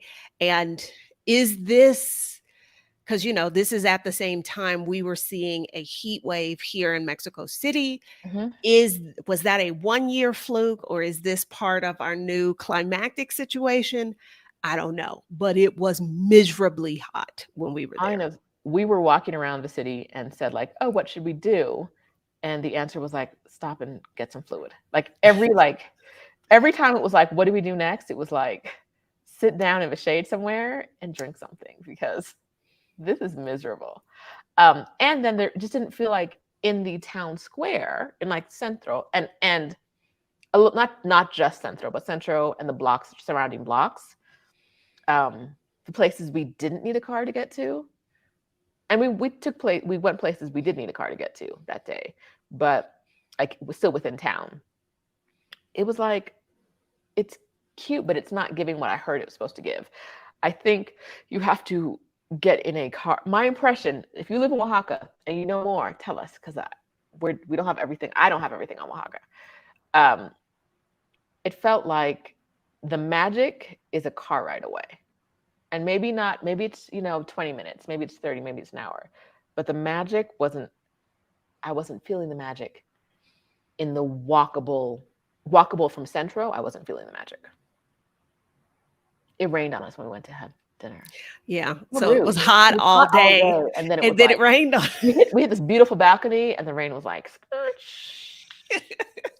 you thought you were gonna have a nice little sunset. Yeah. Would you say it was Merida hot? I don't walk outside of Merida, so I don't know. It was so hot, y'all. It was so hot. It was stupid hot.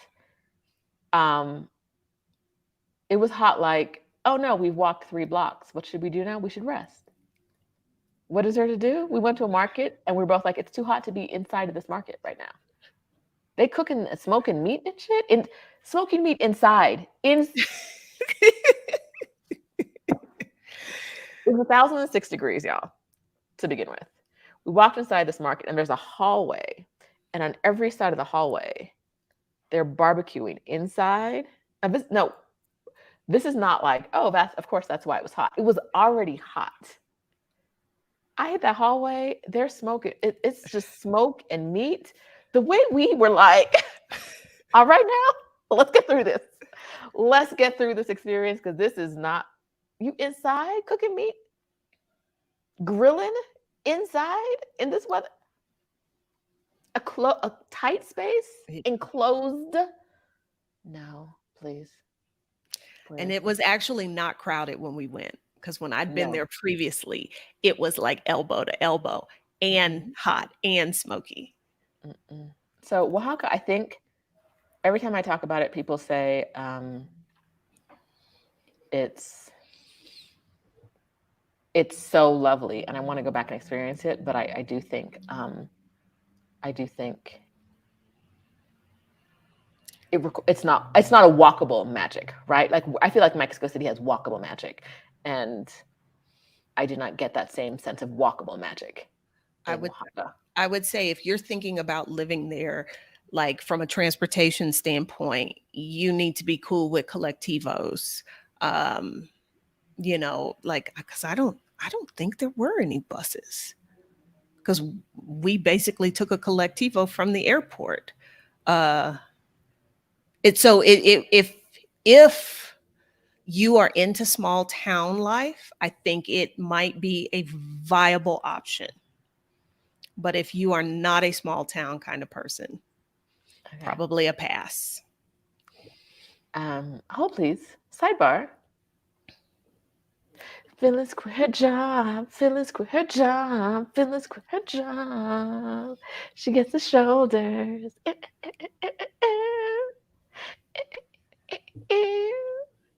Phyllis's last day of work is tomorrow. Everybody clap for Phyllis.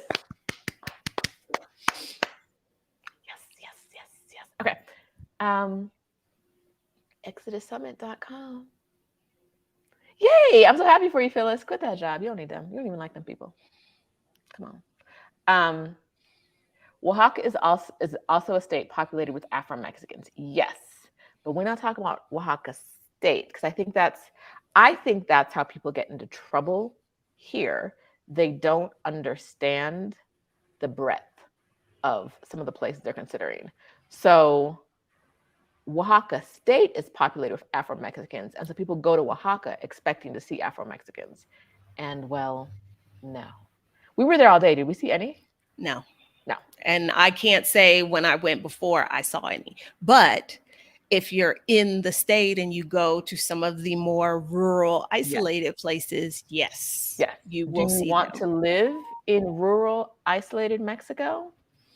Probably not, would be my guess.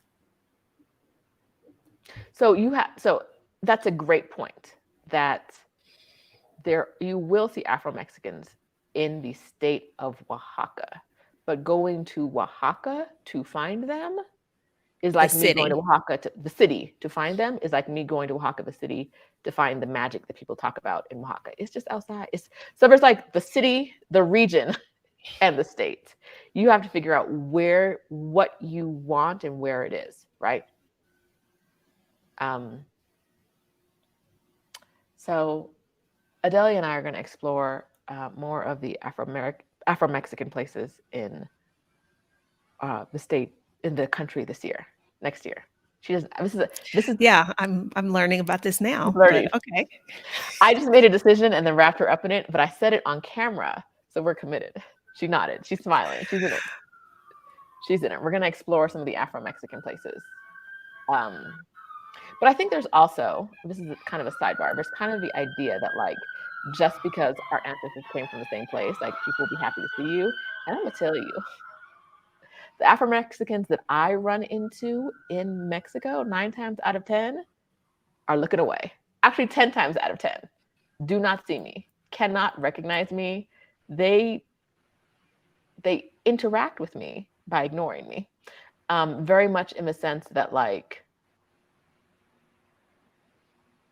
people, like they don't think they're Black, and if they're caught talking to you, someone might realize they are Black. That's how it feels frequently when I encounter Afro-Mexicans. I would say Afro-Latinos in general have not, and this is, part of this is being Black and living in the United States, because we've been stripped of so much of our heritage.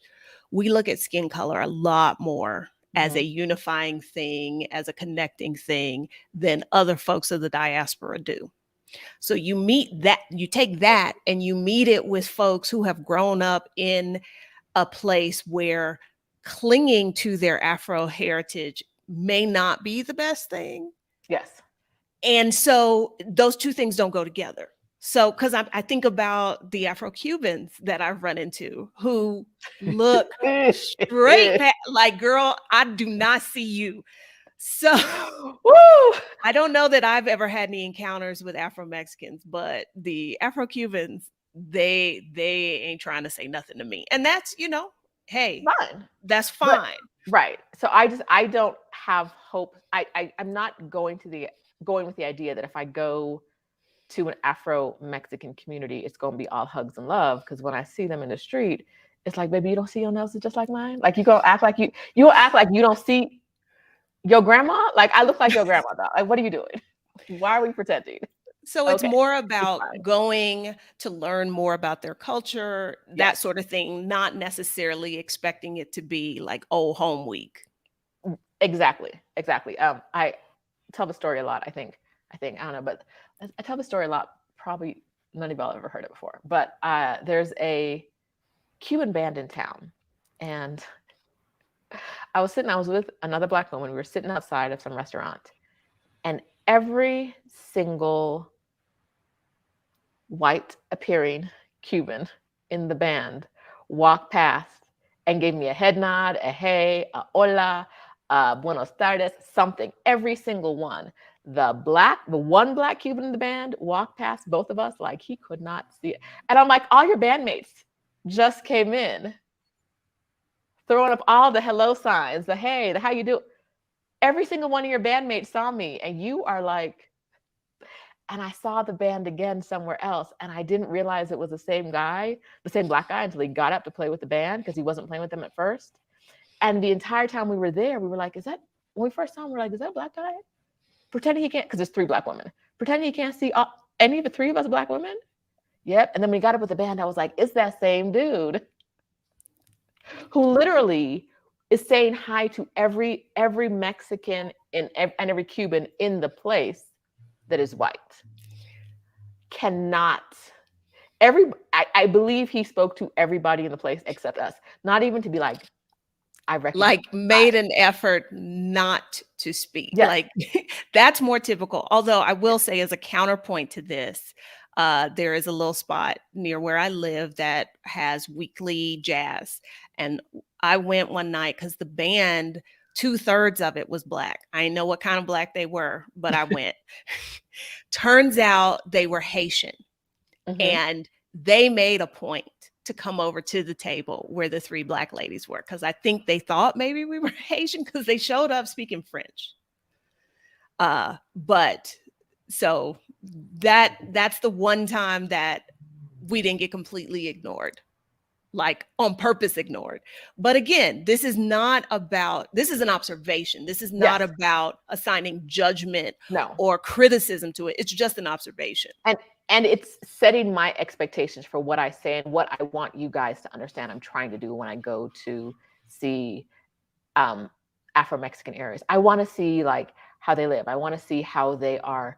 I want to see what their history in Mexico has create, because their history in Mexico is our history, in the sense that like a lot of slave ships stopped in Mexico, stopped in the Yucatan and other places before they went to America, to like the United States as we know it now.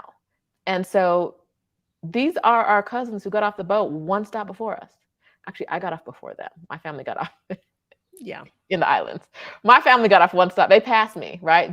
These are our cousins in that sense, right? Like we have a shared history. It's splintered at some part. And I would like to see, I understand how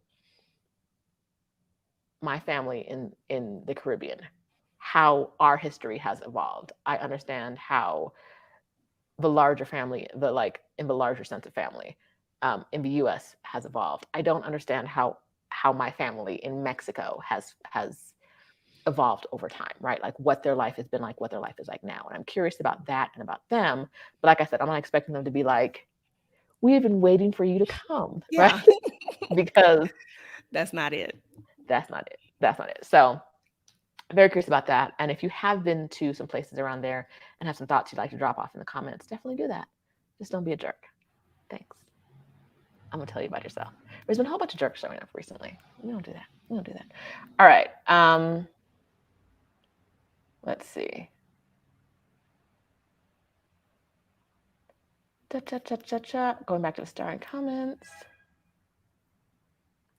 Yvette said, these prices are not to be played with. Playa del Carmen and Cancun taxis? I'm probably never going to Cancun ever again, because if I've got to navigate transportation like that, there's no point for me to be there. You won't let me have Uber. The taxis are scamming. The bus, it's 1,000 degrees outside. I almost stand at a bus stop. That's something to consider when you're moving, or especially if you're going. anytime, no matter where you're going, this is not just a Mexico conversation. It's the transportation and how the transportation options and how you're going to experience those options if you're perceived as an outsider, right? If there are ways people can other you, if they can identify that you are not local because you don't dress like a local, right? Like going back to when I used to live in Jamaica. When I go back now, they don't think, right? I've been here my whole life. They treat me like a foreigner. Okay, cool. But like, does that impact the price I pay? Yes. Is that annoying?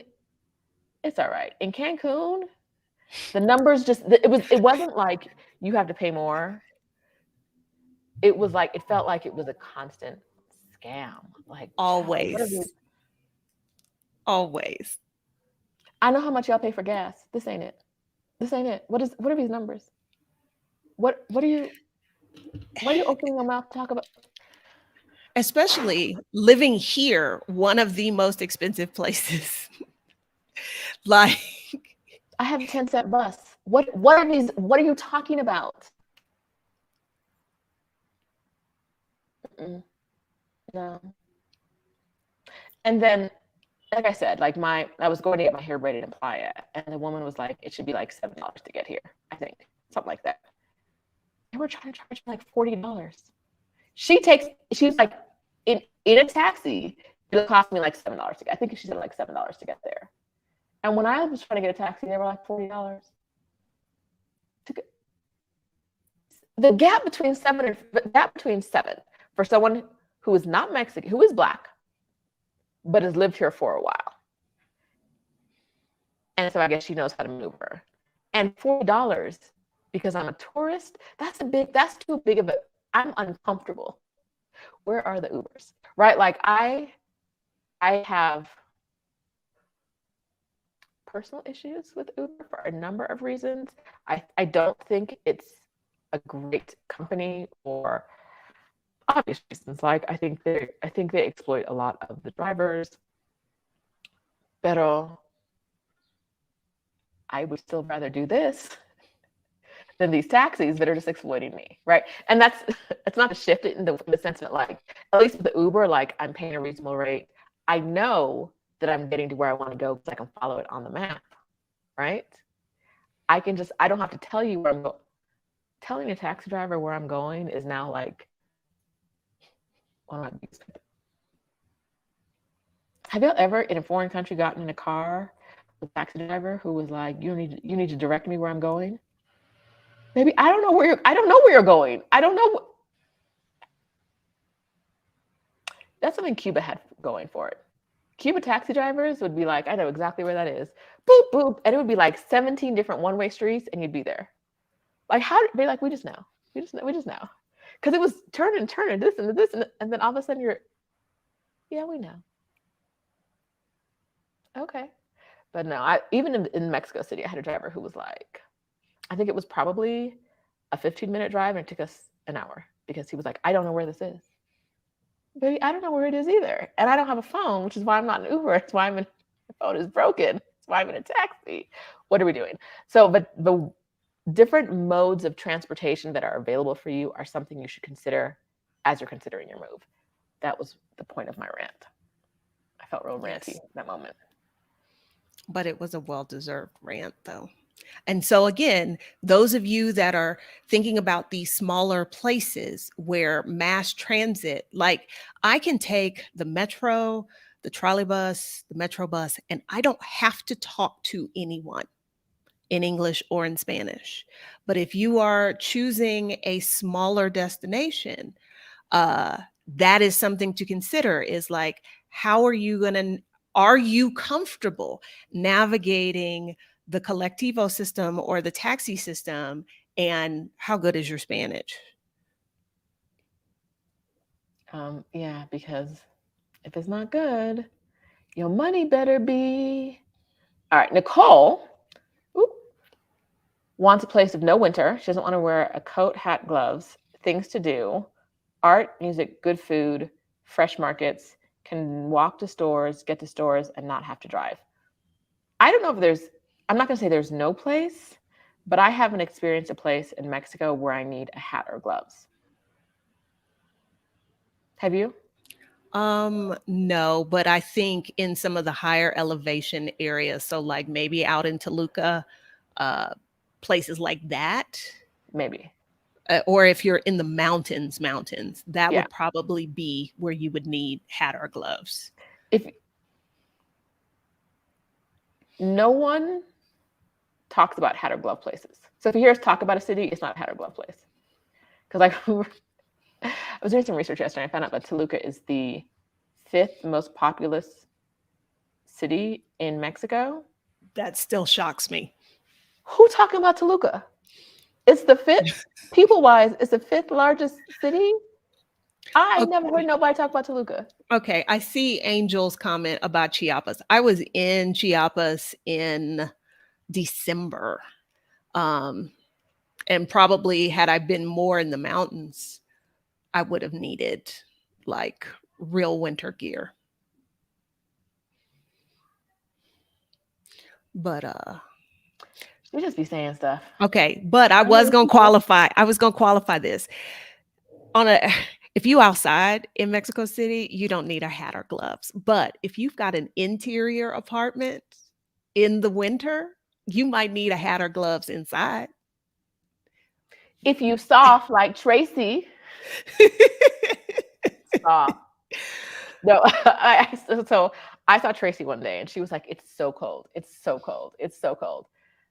2 hours later, she was like, "Let me take this layer off. Let me." She was outside. I think there was like a crop shirt situation going on because it was a beautiful, lovely day. Yeah. What happens is people like the hair braider I was talking about before lives in Playa del Carmen.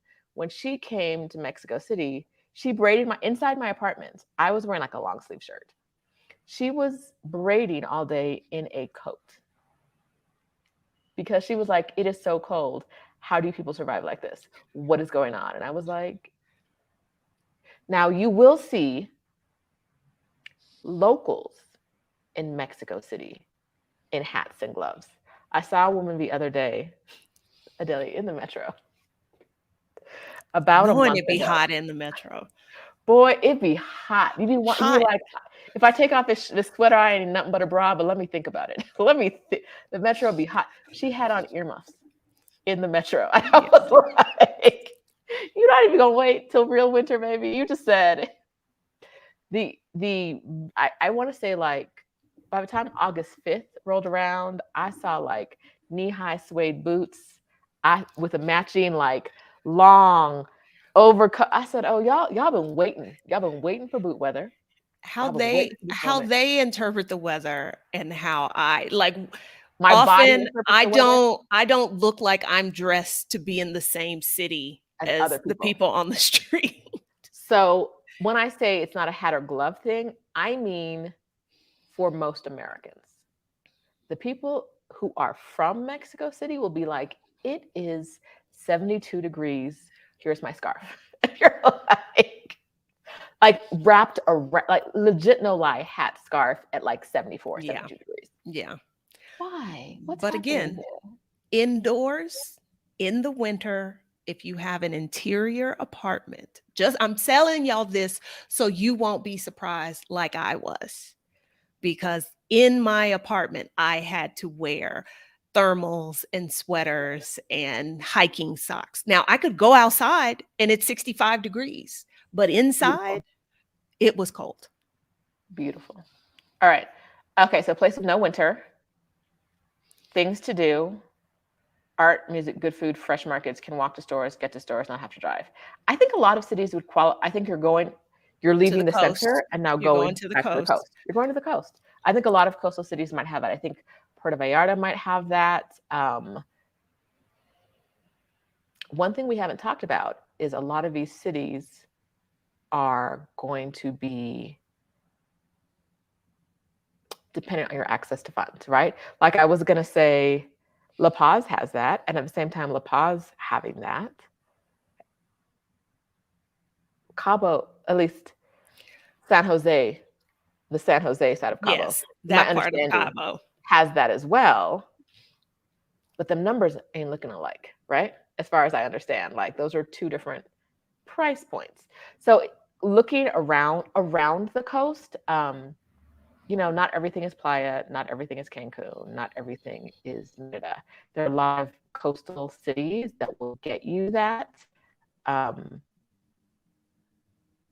you'll really enjoy them. And some of them are just smaller. Like some people love being on the Atlantic. No, that's not the Atlantic. What is that called? The Gulf? No, Well, the Gulf of Mexico is technically part of the Atlantic Ocean. no, the other side. The Pacific? Is that what it is? Yes. No. Like the I'm Bay of talking about the Atlantic. Campeche? I'm talking about where like Playa is. That's the Bay of Campeche, I think. Don't No. they call it something else? They call it something else. So somebody who knows geography. Adelia is a geography teacher. I'm trying to figure out where you're talking about. That's the Atlantic. The Caribbean Sea. It's the Caribbean. Okay, it's the Caribbean. Still the Atlantic Ocean, but whatever. That's what. Yes, I was like, that's not what they call it though. All right. There are a lot of like small, cute little places in there. Bacalar, I think that's where that is. Other places in there. Yes, y'all. We needed help with that.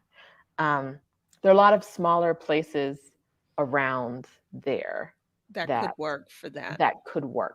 That aren't as touristy or like oppressive as some of the larger cities. But I also think there's a trade-off. You want stuff to do that may need to be a larger place, which may not be as walkable as you would like. It's right. Because you could find a really quaint small place that's super walkable, but there's not a whole lot to do other than go to the beach. Baby, captain of the club, right? Like, hello friend. Yeah, but still, Mexico. I'd be like, where are you going, baby? Like, what are you? The metro is, I kid you not, 1,000 degrees. Why are you wearing earmuffs? Like, unless you have, maybe there's a medical condition and your ears stay cold or they need to be protected or something. I don't know. But I am like trying to unzip my drawers right now. Like, it is so hot in here. Doesn't matter. Puffer jackets. So yeah, so someone said, let's talk about exact temperatures. Tracy says 65 is cold. Not in the sun. And that's the thing. And now, Tracy's if you go Oakland, so she knows. You stand in the sun in Oakland when it's 65, that's a nice warm day. You go stand under a tree. That's different. Chilly. 65. The shade is a little chilly. You hit that sun, you feel good. Yeah, our buildings are brick and cinder block and nonsense and madness. So a lot of the homes are cold here. I did a video last night about carbon monoxide poisoning and how that impacts you if you have a space heater, if you're using space heaters, which we use a lot in the city and around Mexico in general, because there aren't a lot of heaters, like central heat, and about why they can be additionally dangerous in Mexico City. So if you have not watched that, go ahead and watch that. All right. So what you were looking for, let's go back to this. I think you're looking somewhere, it doesn't have to be far out either. I think you don't have to go all the way to the coast. I think places like Guadalajara would be better for this than Mexico City, right? Yes. It's closer. It's lower. It's closer to the ocean. It's lower.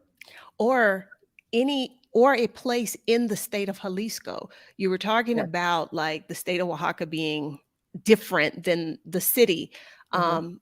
Although I do not love Guadalajara, I think the state of Jalisco has lots to offer.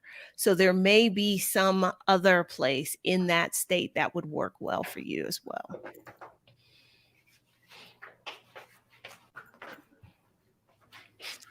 Where'd you go?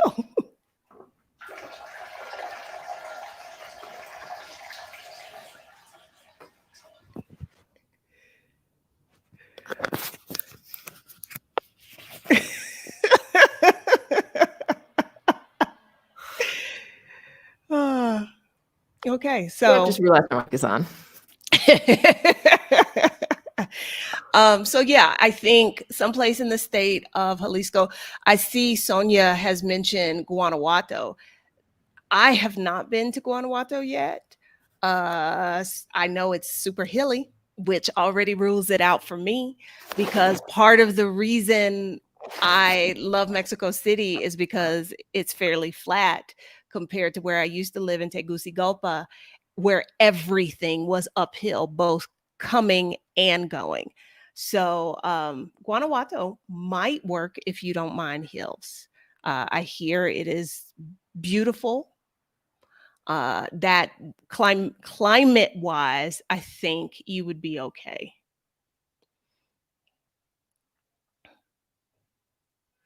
I think so. I can't click on any more comments because I'm just a guest here. Uh, so yeah, I hope that's helpful, Nicole. I hope that's helpful. Okay. Alrighty. Luxury Vagabond says Guanajuato is the original Stairmaster. Yeah, and I can't do that. I'm not bothered by the altitude here, but I'm out of shape. So steps, hills, I'm not about that life. I'm not about that life. Hi, friends. I need to go get my charger. Hold on. Can we pretend that what just happened didn't happen? Thanks. Thanks. Appreciate it. Appreciate it. All right. Guanajuato. I like Guanajuato. Let's see. Uh, Janae says it's the luxury. It's the original Stairmaster. It is. It is a hilly city. Let's see. Lake Chapala. Oh, I saw someone talk about La Paz earlier. Cuernavaca. I have not been to Cuernavaca. Have you, Adelia? What's that now? Have you been to Cuernavaca? I've been by it. Small town. I so here's the thing. A lot of people go to Cuernavaca to escape Mexico City. It is supposed to have temperate weather. It's supposed to be the city of eternal spring. And I thought about visiting, but I could not find anything to do. So if you're like big into museums, no. If you want a house with a yard and a pool and like just being outside is your jam, Cuernavaca might be the spot. But as somebody who lives here, it doesn't do it for me. Weather-wise, it does work. And so I guess maybe I was going to say maybe I could put it on par with Puebla, but I feel like Puebla's got way more going on. Puebla has way more of a vibe than Cuernavaca does. Yeah. Let's add that to our list. There seems to be a lot of states within the country of Mexico. Yeah. There's a lot of states, and they all have their own flavor. There are a lot of cities that all have their own flavor too. It's a great place. It's a great place. Queer-friendly places. Are two queer-friendly places, Mexico City and Puerto Vallarta? Are there other places, not just gay men, ideally? I don't feel qualified to answer this. So let's pose this to the audience. Does anyone else have an answer for that? I went to Puerto Vallarta the other day, a couple of weeks ago, and I will tell you that the gay scene that I saw was 90% older white men. There's probably stuff I didn't see, but the stuff I saw was a lot of older white men. So queer-friendly places in Mexico. Go, drop your answers. Let us know. Do you have anything, Adelia? You can think I mean, outside of Mexico's, I think on the whole, Mexico is fairly queer friendly.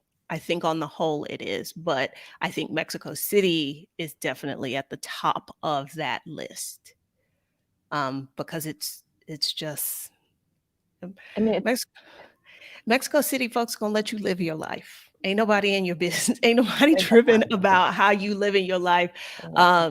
People are comfortable to be along with everybody else making out at the park or the bus stop. Like, but I think the country as a whole, especially compared to some other places, is pretty good.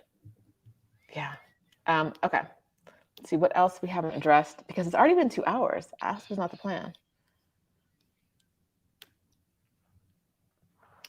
If Stephanie is still here, Lauren asked the same question about La Paz, so we're just going to get them both. Thank you for asking, Lauren. We can get them both here now. Zion Jordan J, who's in Tijuana right now, I think you told us earlier. I drove through La Paz last week and I really liked it. I'm definitely going to go back and explore it more. Stephanie was there for, I want to say, a month last year, but she doesn't go outside, so we don't have any idea what it was like from Stephanie. I was in La Paz for 3 hours, and it was 3 hours too long. Why?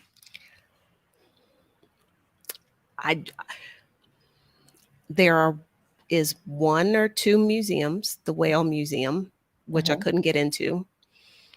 I got a bias against small towns. Y'all know this. It's a small town on the coast. What am I going to do there? There wasn't I had no interest in swimming with whale sharks. So what exactly was there for me to do? To walk down the Malecon? I did that in 20 minutes. Adelia doesn't like outside.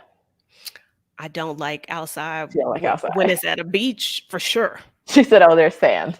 Yeah. So if I was somebody who liked the ocean, it could be a contender. But for me, no. We felt bad about, like, why did we come here? Like, because I drove there from Cabo, and I was like, I could have spent my time doing something else.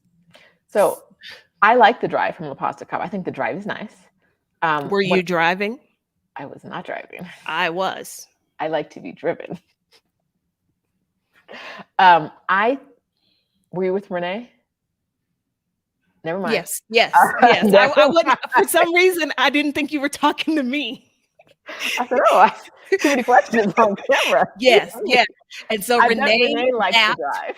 Yes, she napped the whole time. Oh, she did? Oh. Yeah. And I'm the person who drove, I'm hearing this is the first and only time I've ever driven in Mexico. So I'm very concerned about, like, am I going to get stopped by a cop? Are they going to try and shake me down? Like, because I don't want to give anybody any money. And then also, like, I didn't know completely where we were going. So yeah, if I was being driven, that would have been a much nicer drive than it having to be me. But I got to La Paz, and I thought it would be festive. It was December. Like, I thought people would be there and there would be liveliness to it. I didn't see that. But if I was somebody who liked water, it might work. My experience in La Paz included me driving through local neighborhoods. And when I was there, my thought was, could I be here for a month? And I ended up saying, I'd love to be here for a month, right?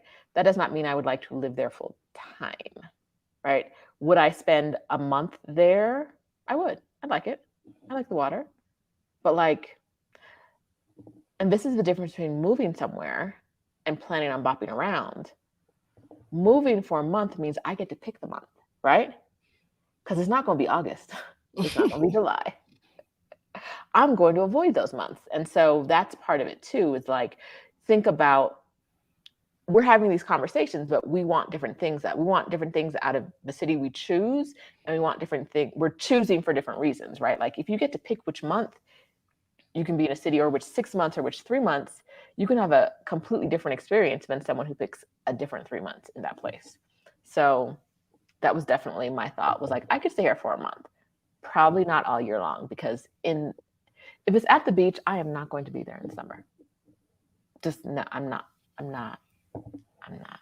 I live somewhere where I can be there all year round.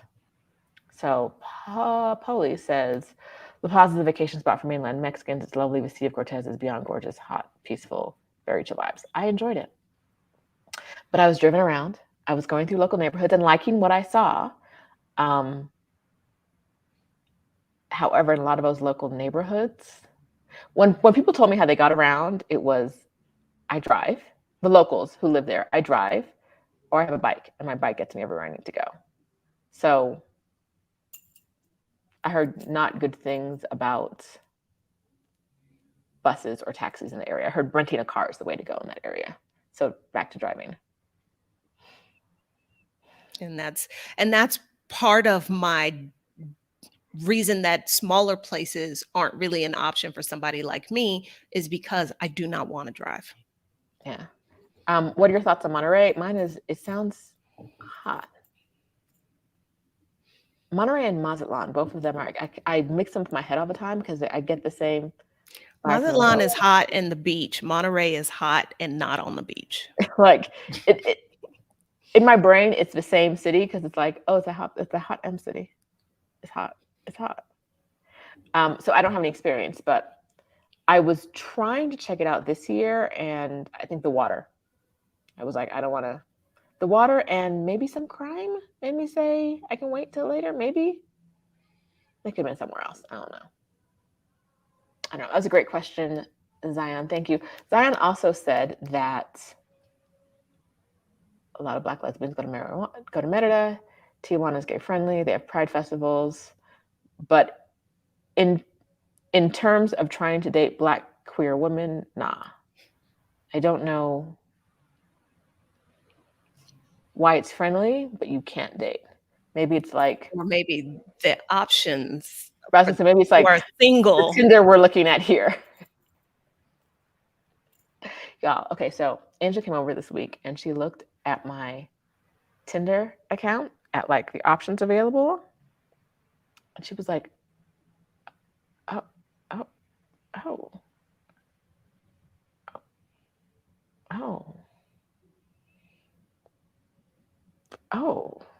She wasn't. And she's like the most positive person I know. And she was like, no. But she still won't give me her son's phone number. Whatever. She's clearly not that worried about me. I don't know. It's a joke. It's a jokey joke. It's a jokey joke. He knows it's a jokey joke. Adele knows it's a jokey joke. Y'all don't know it's a jokey joke, but it's a jokey joke. Yeah, no. The Tinder pickings in Mexico City. I told y'all the other day, I'm trying to get a handful of boyfriends. They ain't on Tinder. I can tell you that. They ain't on Tinder. We're going to have to go outside. You don't even like outside. I know. But that's the conclusion I've come to. Monica Adelina wants climate changes. The beach is not necessary. Big, huge city not needed, but want to be able to get to differences in climate.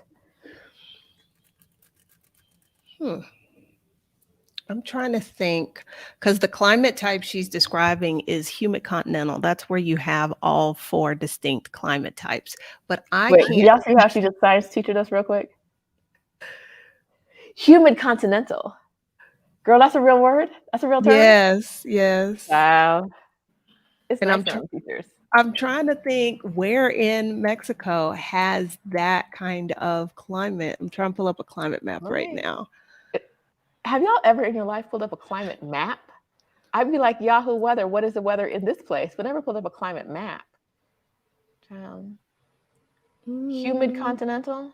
Because like Houston is humid subtropical, but when you go to like the East Coast, the Midwest, that's humid continental. You have large ranges in your high temperature and your low temperature. And I don't think Mexico has that. Okay, humid continental. Child, you know I can't see this. I'm seeing humid subtropical. No. That's going to be kind of like the southern part of the United States. Now, if it's got highland in it, that means that temperature and all that stuff is going to vary with elevation.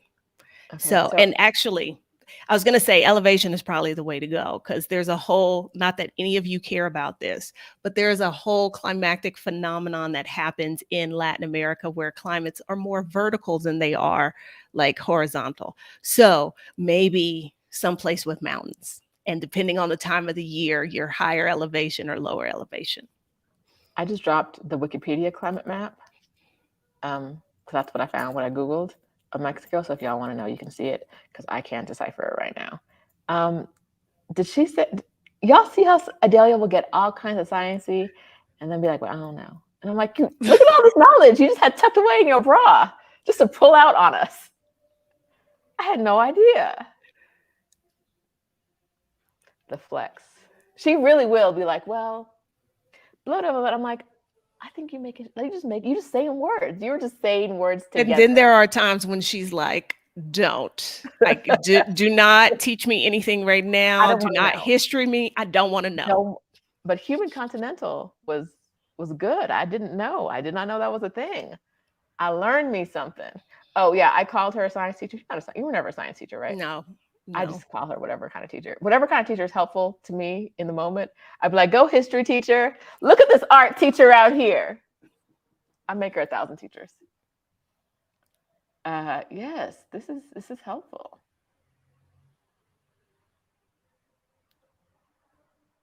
Every time we talk about dating, y'all give us an idea, and I tell you we do it. And we are gonna go dancing whenever we're both here for a substantial amount of time. This is not a good time of year for that.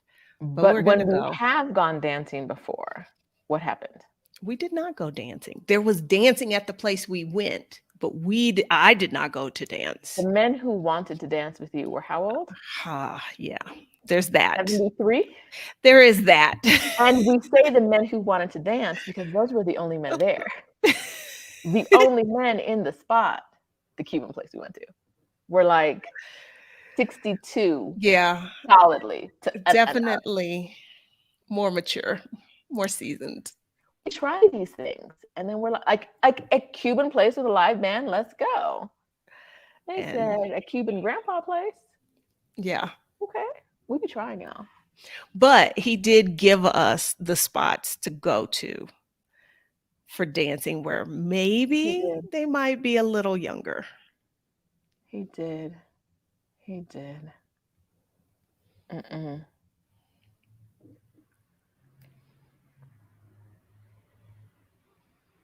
Girl, if you can survive America, you can survive anywhere. Like food stability is an issue. I feel like more of an issue in the US than anything, unless you only want to eat foods manufactured in the US, right?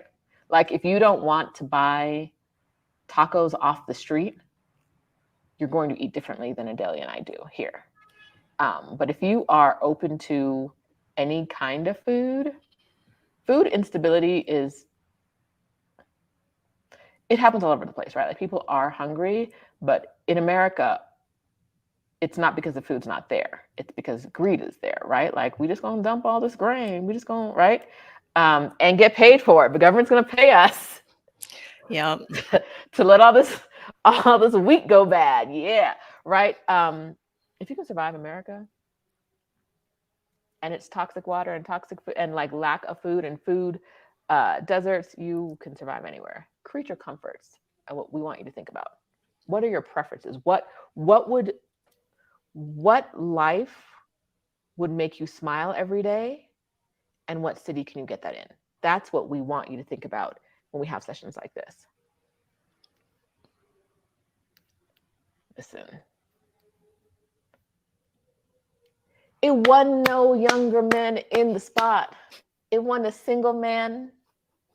It wasn't a single man under, I kid you not a man under 55. Like at the lowest. And the women were like 40s. Yeah, the women were a little younger. The women were like in their 40s and up, and the men were mid 50s or later and up. In retrospect, given what we had to pay to go there, I'm not shocked that there were not younger people there. But we didn't really understand how the payment thing worked. Because they lied. But given what I know now, I can see why young people would not be there. Younger people. It's also, I think that especially in certain countries, you see it. I don't know if it is certain countries, or if we're just at an age right now where everybody is married at home, right? Like when we go That out, could be there are it. younger people and there are older people, but there aren't a lot of people in our age gap. And the men our age on the dating websites easily look like they are twice our age. Like, go ahead and add 20 years to that, dog. like either you're lying about your age or life has been unkind. Generally, like it's very rare that you see someone here in the city, in a man in their 40s who has taken care of himself, or to whom life has been kind and generous. You sure But you're not 60? You but sure? no, we need to go outside at night, probably on a weekend. I Okay, I know. say that. Like it sounds terrible. Like I went out Friday night. I went to dinner with Adelia and Angel, and our good friend Norma. Hey Norma. And Friday nights are terrible. Getting a car to come get me, it said it was 10 minutes away. And then I got the message from Uber that was like, this driver is delayed. And by delayed, they meant stuck in traffic. The 10 minutes was really over 20 minutes to come get me. The last 0.3 miles was 10 minutes long. 0.3, less than a mile, a third of a mile. Took that man 10 minutes. That's I not a work know. I The want to the thought of going somewhere at night on a Friday or a Saturday, and the struggle to get there, because again, we told y'all about the traffic. I'm just like, oh, I gotta put clothes on and sit in this truck. I could be at home. I could be at home. Okay. Um, I'm gonna put this on the screen, comment on the screen, and I want y'all to answer. Adelia and I ain't gonna say nothing. I want y'all to answer this because y'all already know. Y'all already know what the answer is.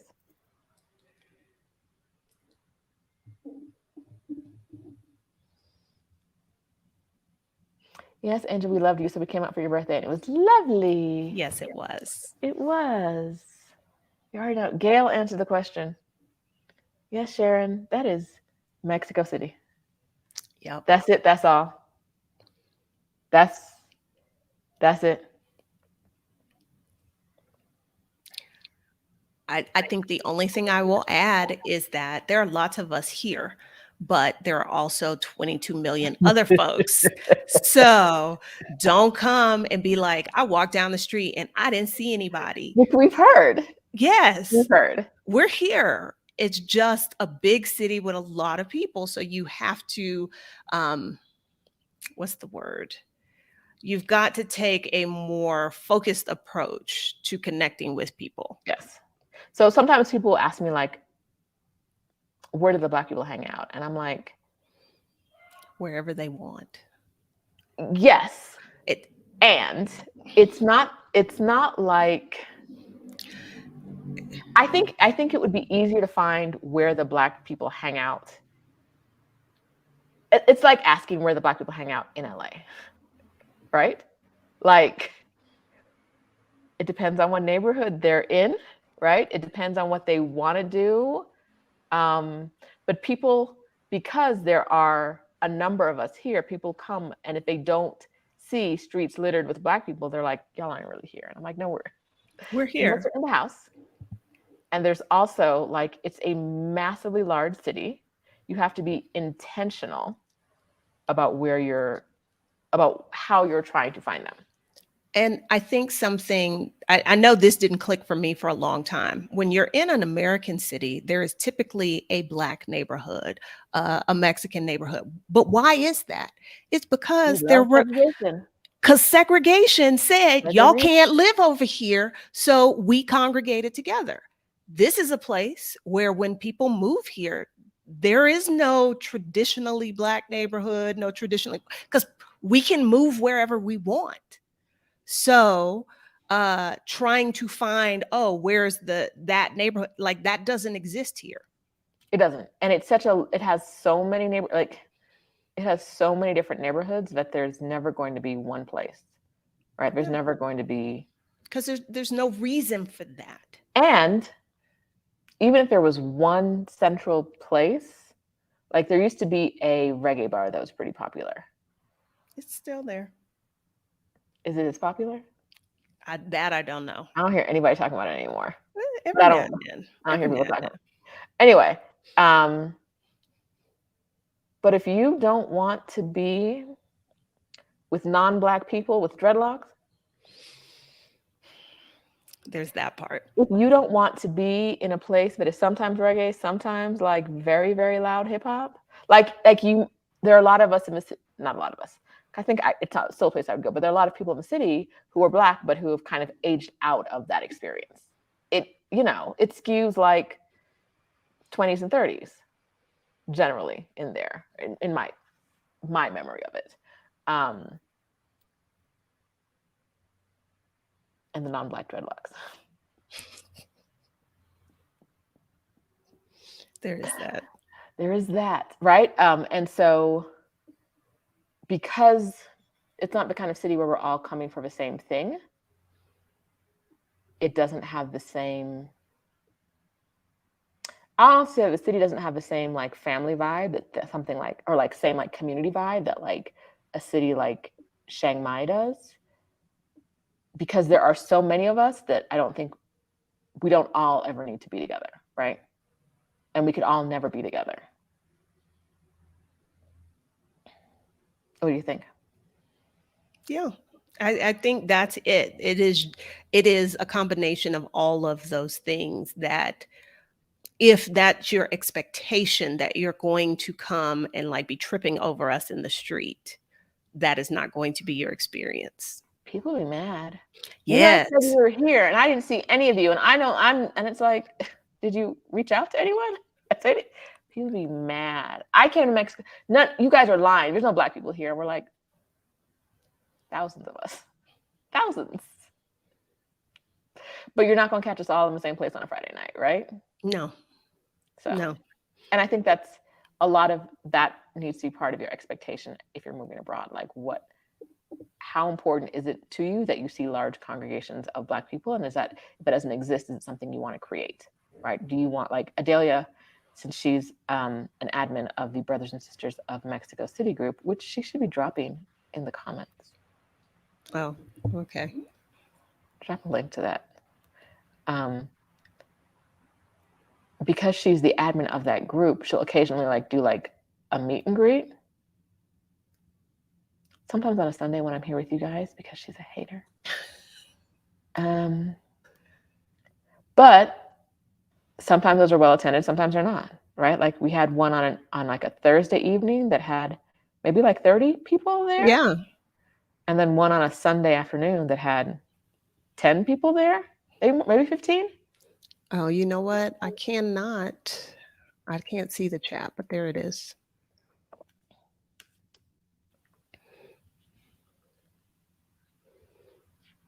Let's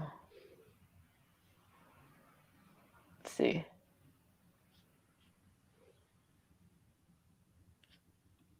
Can't hang out with the kids.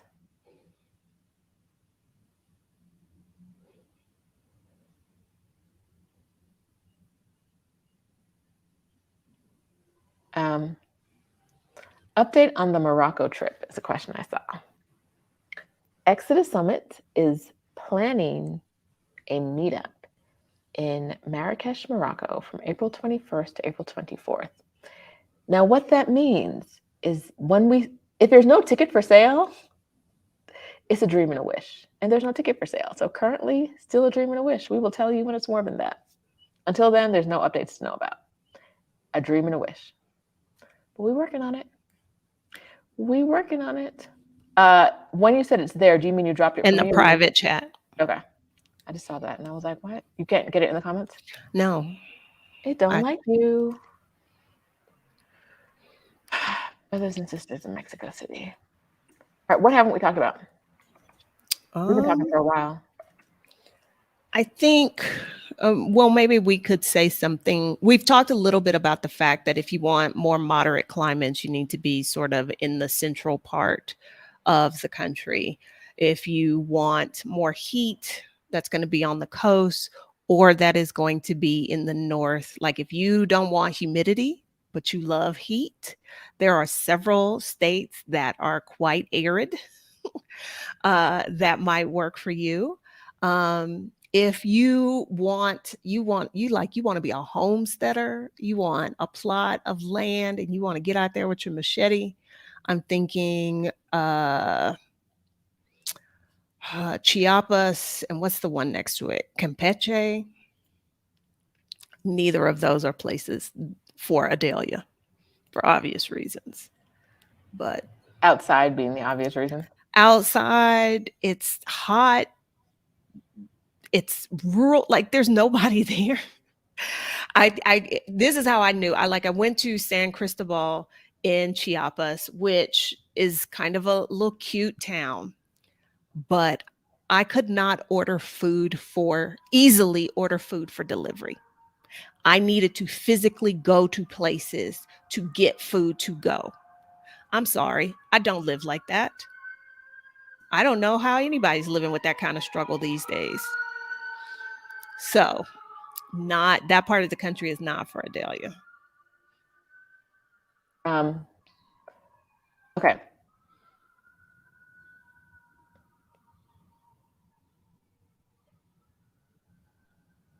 Residency workshops. We did a Portugal workshop last year, and Halisi and her husband have their Portugal residency cards. They also have Mexican residency too. Did I miss that? I'm missing stuff. Oh, her permanent residency card is what the P stands for. Child, I've been missing stuff. I think I knew that, and it's locked away in my brain somewhere. Don't miss the workshop, because at some point in the year, you're going to be like, I want to get the residency, but I don't know how to do it. This doesn't have to, we'll have access to the replays for at least a year. So get it now, come ask your questions, watch the replay for the next year until you're actually ready to do it.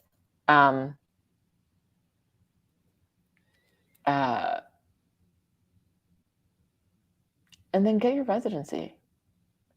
Move to where you want to go. You're not a tree. Pick yourself up and go. It really is the way. Speaking of workshops, Adele, you're hosting your own workshop this week, right? I am on Friday, along with fellow Exodus Summit 2022 speaker, life and leadership coach Ivana Robinson.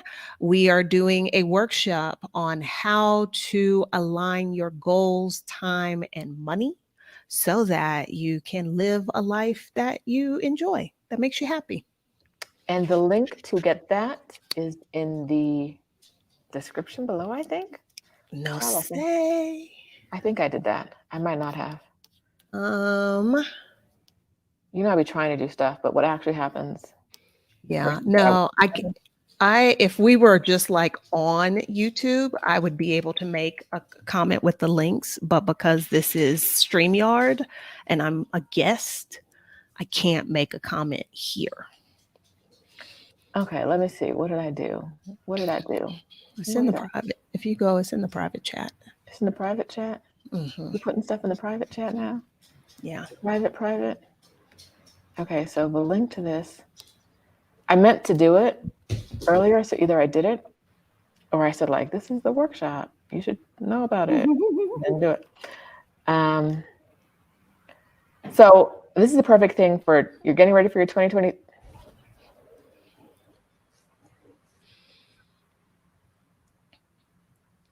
What? Everybody else knows what. Everybody What else knows what. did you not see Roxanne's comment about what a sweet, sweet girl this is? Roxanne be lying, not to hurt your feelings. Roxanne is a very nice person and she doesn't want to hurt your feelings. I want to give you the truth. As a friend, I want to give you the truth. Rashida's on here talking bad about you. She got that cute face, but she's a terrorist. Terrorist. She was going through an emotionally challenging time. And then she took me through an emotionally challenging time.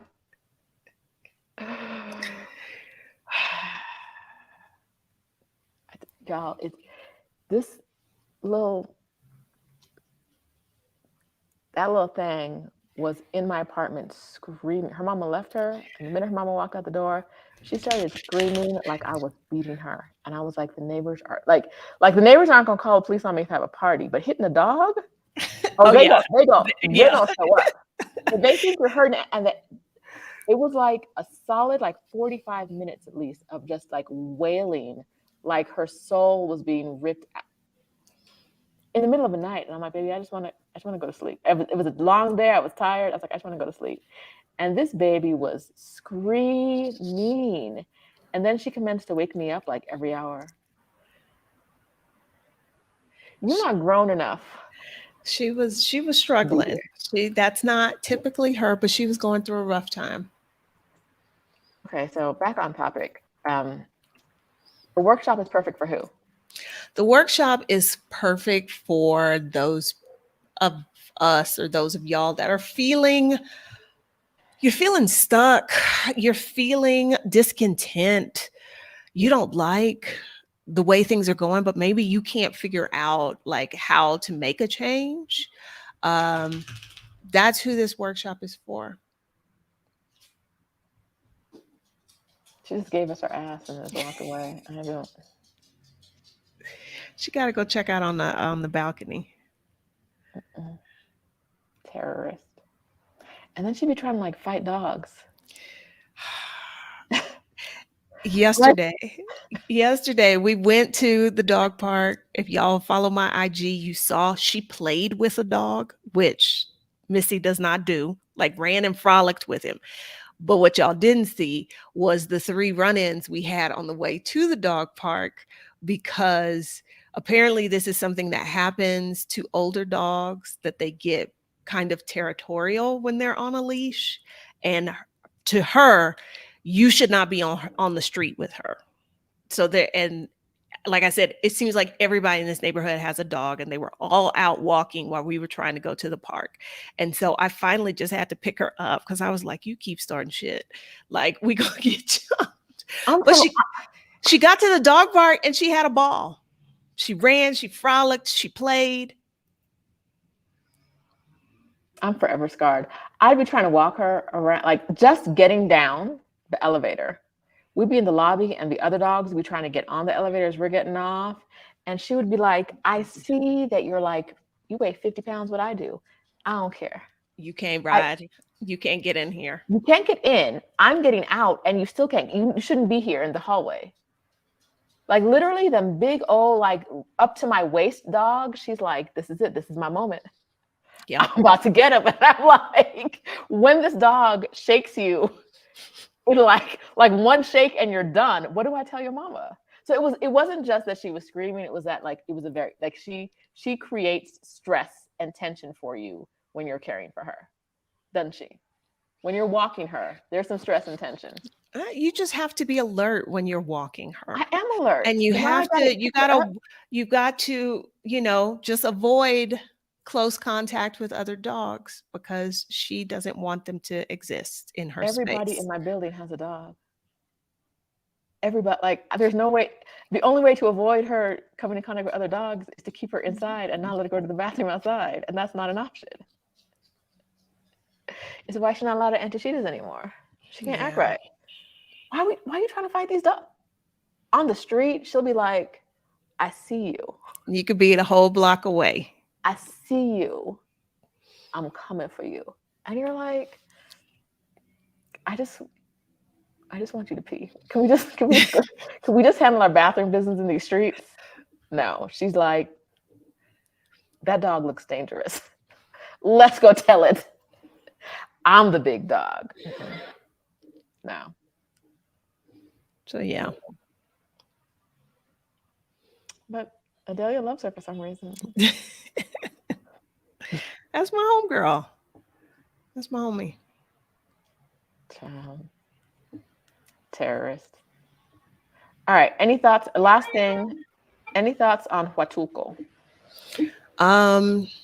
If you love the beach and you kind of want that away from civilization, you're not a big fan of strong internet, you know, maybe Huatulco will be a great place for you. That was my experience in Puerto Escondido. Like, if you want water, if it's too rough to get in for a good chunk of a year, like open water, so you have to go into like small enclosed bays, I guess, to get in the water. Great. If you like it really, really hot, really, really slow, and you don't like internet, that's your spot. That's your spot. Yeah. Love it. Love it for you. Don't love it for myself. All right, y'all. We talked a lot. It's been, oh my God, almost 3 hours. Yeah. I'm gonna have to pay Adelia for this. Pay her with love. I'm gonna pay her with love. Thanks for coming to hang out. Thanks, Adelia. Laura, we covered Querétaro. It's a no for us. It's a yes for Angela. So talk to Angela. Clickety click on her stuff. Let me see. Let's go here. Let me see a little something. Is this gonna? Did Angela tell us what we were missing in Querétaro? Because I know she said Centro ain't it. And so yeah, I confirmed that.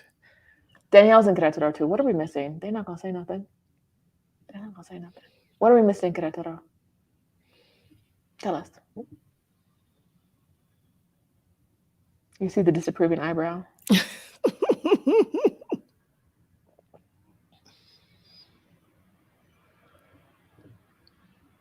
Look for people on the internet who are living in the places you're considering. Make a list. Write it down. Gail earlier said she needs this to be searchable. Go to places like, but it ain't. So go to places like The Earth Awaits.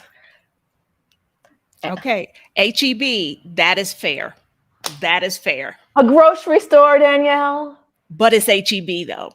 But that don't mean nothing to us who don't live in Texas. Because y'all don't, just because y'all don't know what you've been missing out on. Yeah, no, and I want to say that's one of the reasons I was like, if this could work, that would be great. I'd have HEB again. Yeah. Is HEB in Querétaro the same as HEB in whatever Texas? Yes. There's pretty close, I think. And it surpasses any Mexican grocery store. Okay, Angela took the line that most people do, the mall. Well, she said some of the neighborhoods outside of Centro. She also said the mall. And I've been to that mall, and no. No. It's not bad, but it's not a reason to live there. Yeah. HEB is almost reason enough to live there. Like low key, I'm serious. Okay, so next time I'm in Querétaro, I need to go to HEB because I did not go. I've never been inside of an HEB. There's an HEB in Monterrey, and I think there's one in Guanajuato. But as far basically Querétaro is as close as they come to Mexico City. They will deliver here, but I don't think they're going to open any stores here, unfortunately. Where would they deliver from? From a store in Querétaro? They deliver. I guess I ordered some dog food from HEB, and you got it delivered. Yes, and they shipped it. But you couldn't have ordered like refrigerated things, probably not. Okay. So if you're in, these are the other things. Ask the questions. What do people like about these cities, right? So City Market is a grocery store, but it's in a lot of cities in Mexico, so you can find City Market. So that's not going to be exceptional. I don't think the Antilla Mall is. It was all right, right? Yeah. But if you love a HEB, when you get to the city, or if people love the HEB, check out the HEB, right? Because you're not going to get that in many other places. And maybe HEB is life. I don't get it. I don't get it. They sell bananas, right? And apples. They do, but they sell like the whole HEB line of products. They have the fresh What is tortilla that? maker place. Like they've got But City Market has the okay. fresh tortilla No, maker no, no, here. no, no, no, no, no. The products in their various product lines Uh-huh. are there. These are the food products you didn't know you needed, and you're not sure how you lived without them. Okay, so I don't cook anymore, so I can't give you specific things. But you want fresh, warm, buttered tortillas? Go to the little tortillas. why are your tortillas buttered? See, that's at Texas. No, stop it. Stop it. As a Mexican, you should be ashamed of yourself for saying that. Mexicans don't put butter on their tortillas. They don't go out talking about let me go buy some buttered tortillas. Mm. They buy a bag from a tortilleria on the corner. Remember But that this, one we saw? Child. yes, this makes those tortillas. These we're gonna have to go to a HEB. All right, We're field gonna trip, have to y'all. go. We gonna see. We gonna make a day trip to get a There, shrimp for HEB this and is meet a store where you Angela walk and Danielle out around there. and you're like, I didn't even know I needed these products. Who created this particular kind of salsa that does this? Is it, you just don't know. It is very much kind of like Bucky's, whereas Bucky's sells stuff and you're like, oh my gosh, I didn't know I needed beaver nuggets. And then Beaver nuggets. you've had them and you're like, who knew the gas Okay. station should also sell home decor, brisket, and fudge? You know, this conversation just got way too Texas. We just got way too Texas. I can't bring it back. We gonna end this here.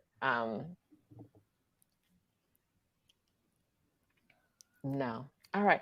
Okay. Thanks for coming out. It's been 2 hours and 45 minutes. Membership. We're not gonna go live after this today because I've talked my butt off. I ain't got none left. But what we are going to do is let's do a Zoom midweek. Let's think about Thursday. I don't know what this. No, not Thursday because that's when I'm doing the other thing. No. Tuesday looks like a good day. So a Zoom session on Tuesday at let's call it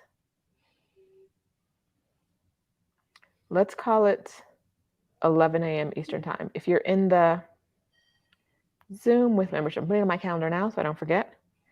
If you're in the membership, we're going to do a little Zoom get together at 11 a.m. Eastern time on Tuesday, November 15th. Boom, done. I'll put information in the details in the community. Y'all got it. All right. How Texas talk? See, 12-step program for some HEB products. Like I said, you don't even know that you need it, but you do. And there are unique things that you didn't even know existed because they don't exist outside of HEB. And now that you've been exposed to them, you have to have them. I know hot buttered tortillas, but I know in Mexico, I'm not going into any place being like, can I get a hot buttered tortilla? When have you done that, Adelia, in Mexico? I have not. Okay. All right. And I see Roxanne trying to blame me for Mia's misbehavior. We're not doing this. What did I do to her? I took her in where she had nowhere to go. That's what I did. I took her in so she wouldn't be a street dog. One of them street dogs you always hear about. She said, absolutely not. I would rather be outside. About to chase her mama down. Y'all talking about Bucky's peach butter? Again, things you don't know you need until Jicama you have tortillas? Now, I'm curious because I'm not supposed to be eating corn. And then the stores will be kind of geared toward the area that they're in. So they may offer specific products that the other stores don't have. I'm telling you, y'all just don't know. If you've not been to an HEB, you need to get to Texas. Houston, San Antonio. I was going to say, did you not see, what is that place just outside of Dallas got one? And they literally had to close down the freeway because so many people were like, oh my gosh, we finally got an HEB. That's because America's boring. And because HEB is awesome. Okay. All right, friends. We'll do this again next week. I hope to see a lot of you on, I know I'm already going to see a lot of you on Thursday because you have the residency workshop included in your all access pass. If you don't have it before Thursday, think about whether come on Thursday. Are you going to buy just the pass for the workshop at exodussummit.com/Mexico, or are you going to buy the all access pass now and get replays for a year and get the workshop and get some other goodies? 'Tis up to you. But show up on Thursday.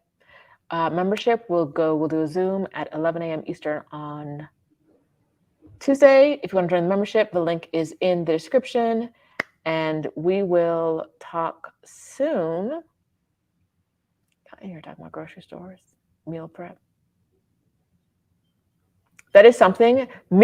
Buying like meal prepped foods isn't as easy in Mexico as I thought, as I would like it to be. But anyhow. I would think like City Market or Fresco would be good options for that. But I mean, you're going to pay a premium. And City Market isn't as accessible, right? Like, okay. Yeah. Anita, if you have the all access, it's a Zoom link. So if you have an all access pass, you're not signing into the Exodus Summit site to go on to watch the workshop on Thursday. You have a Zoom link in your email. Don't be trying to, I know on Thursday, some of y'all going to be like, you know what? Stephanie and I are going to go live one day this week and talk about it. So you have that info, how to access the workshop. Love you guys. Talk to you soon. Bye, y'all. Bye.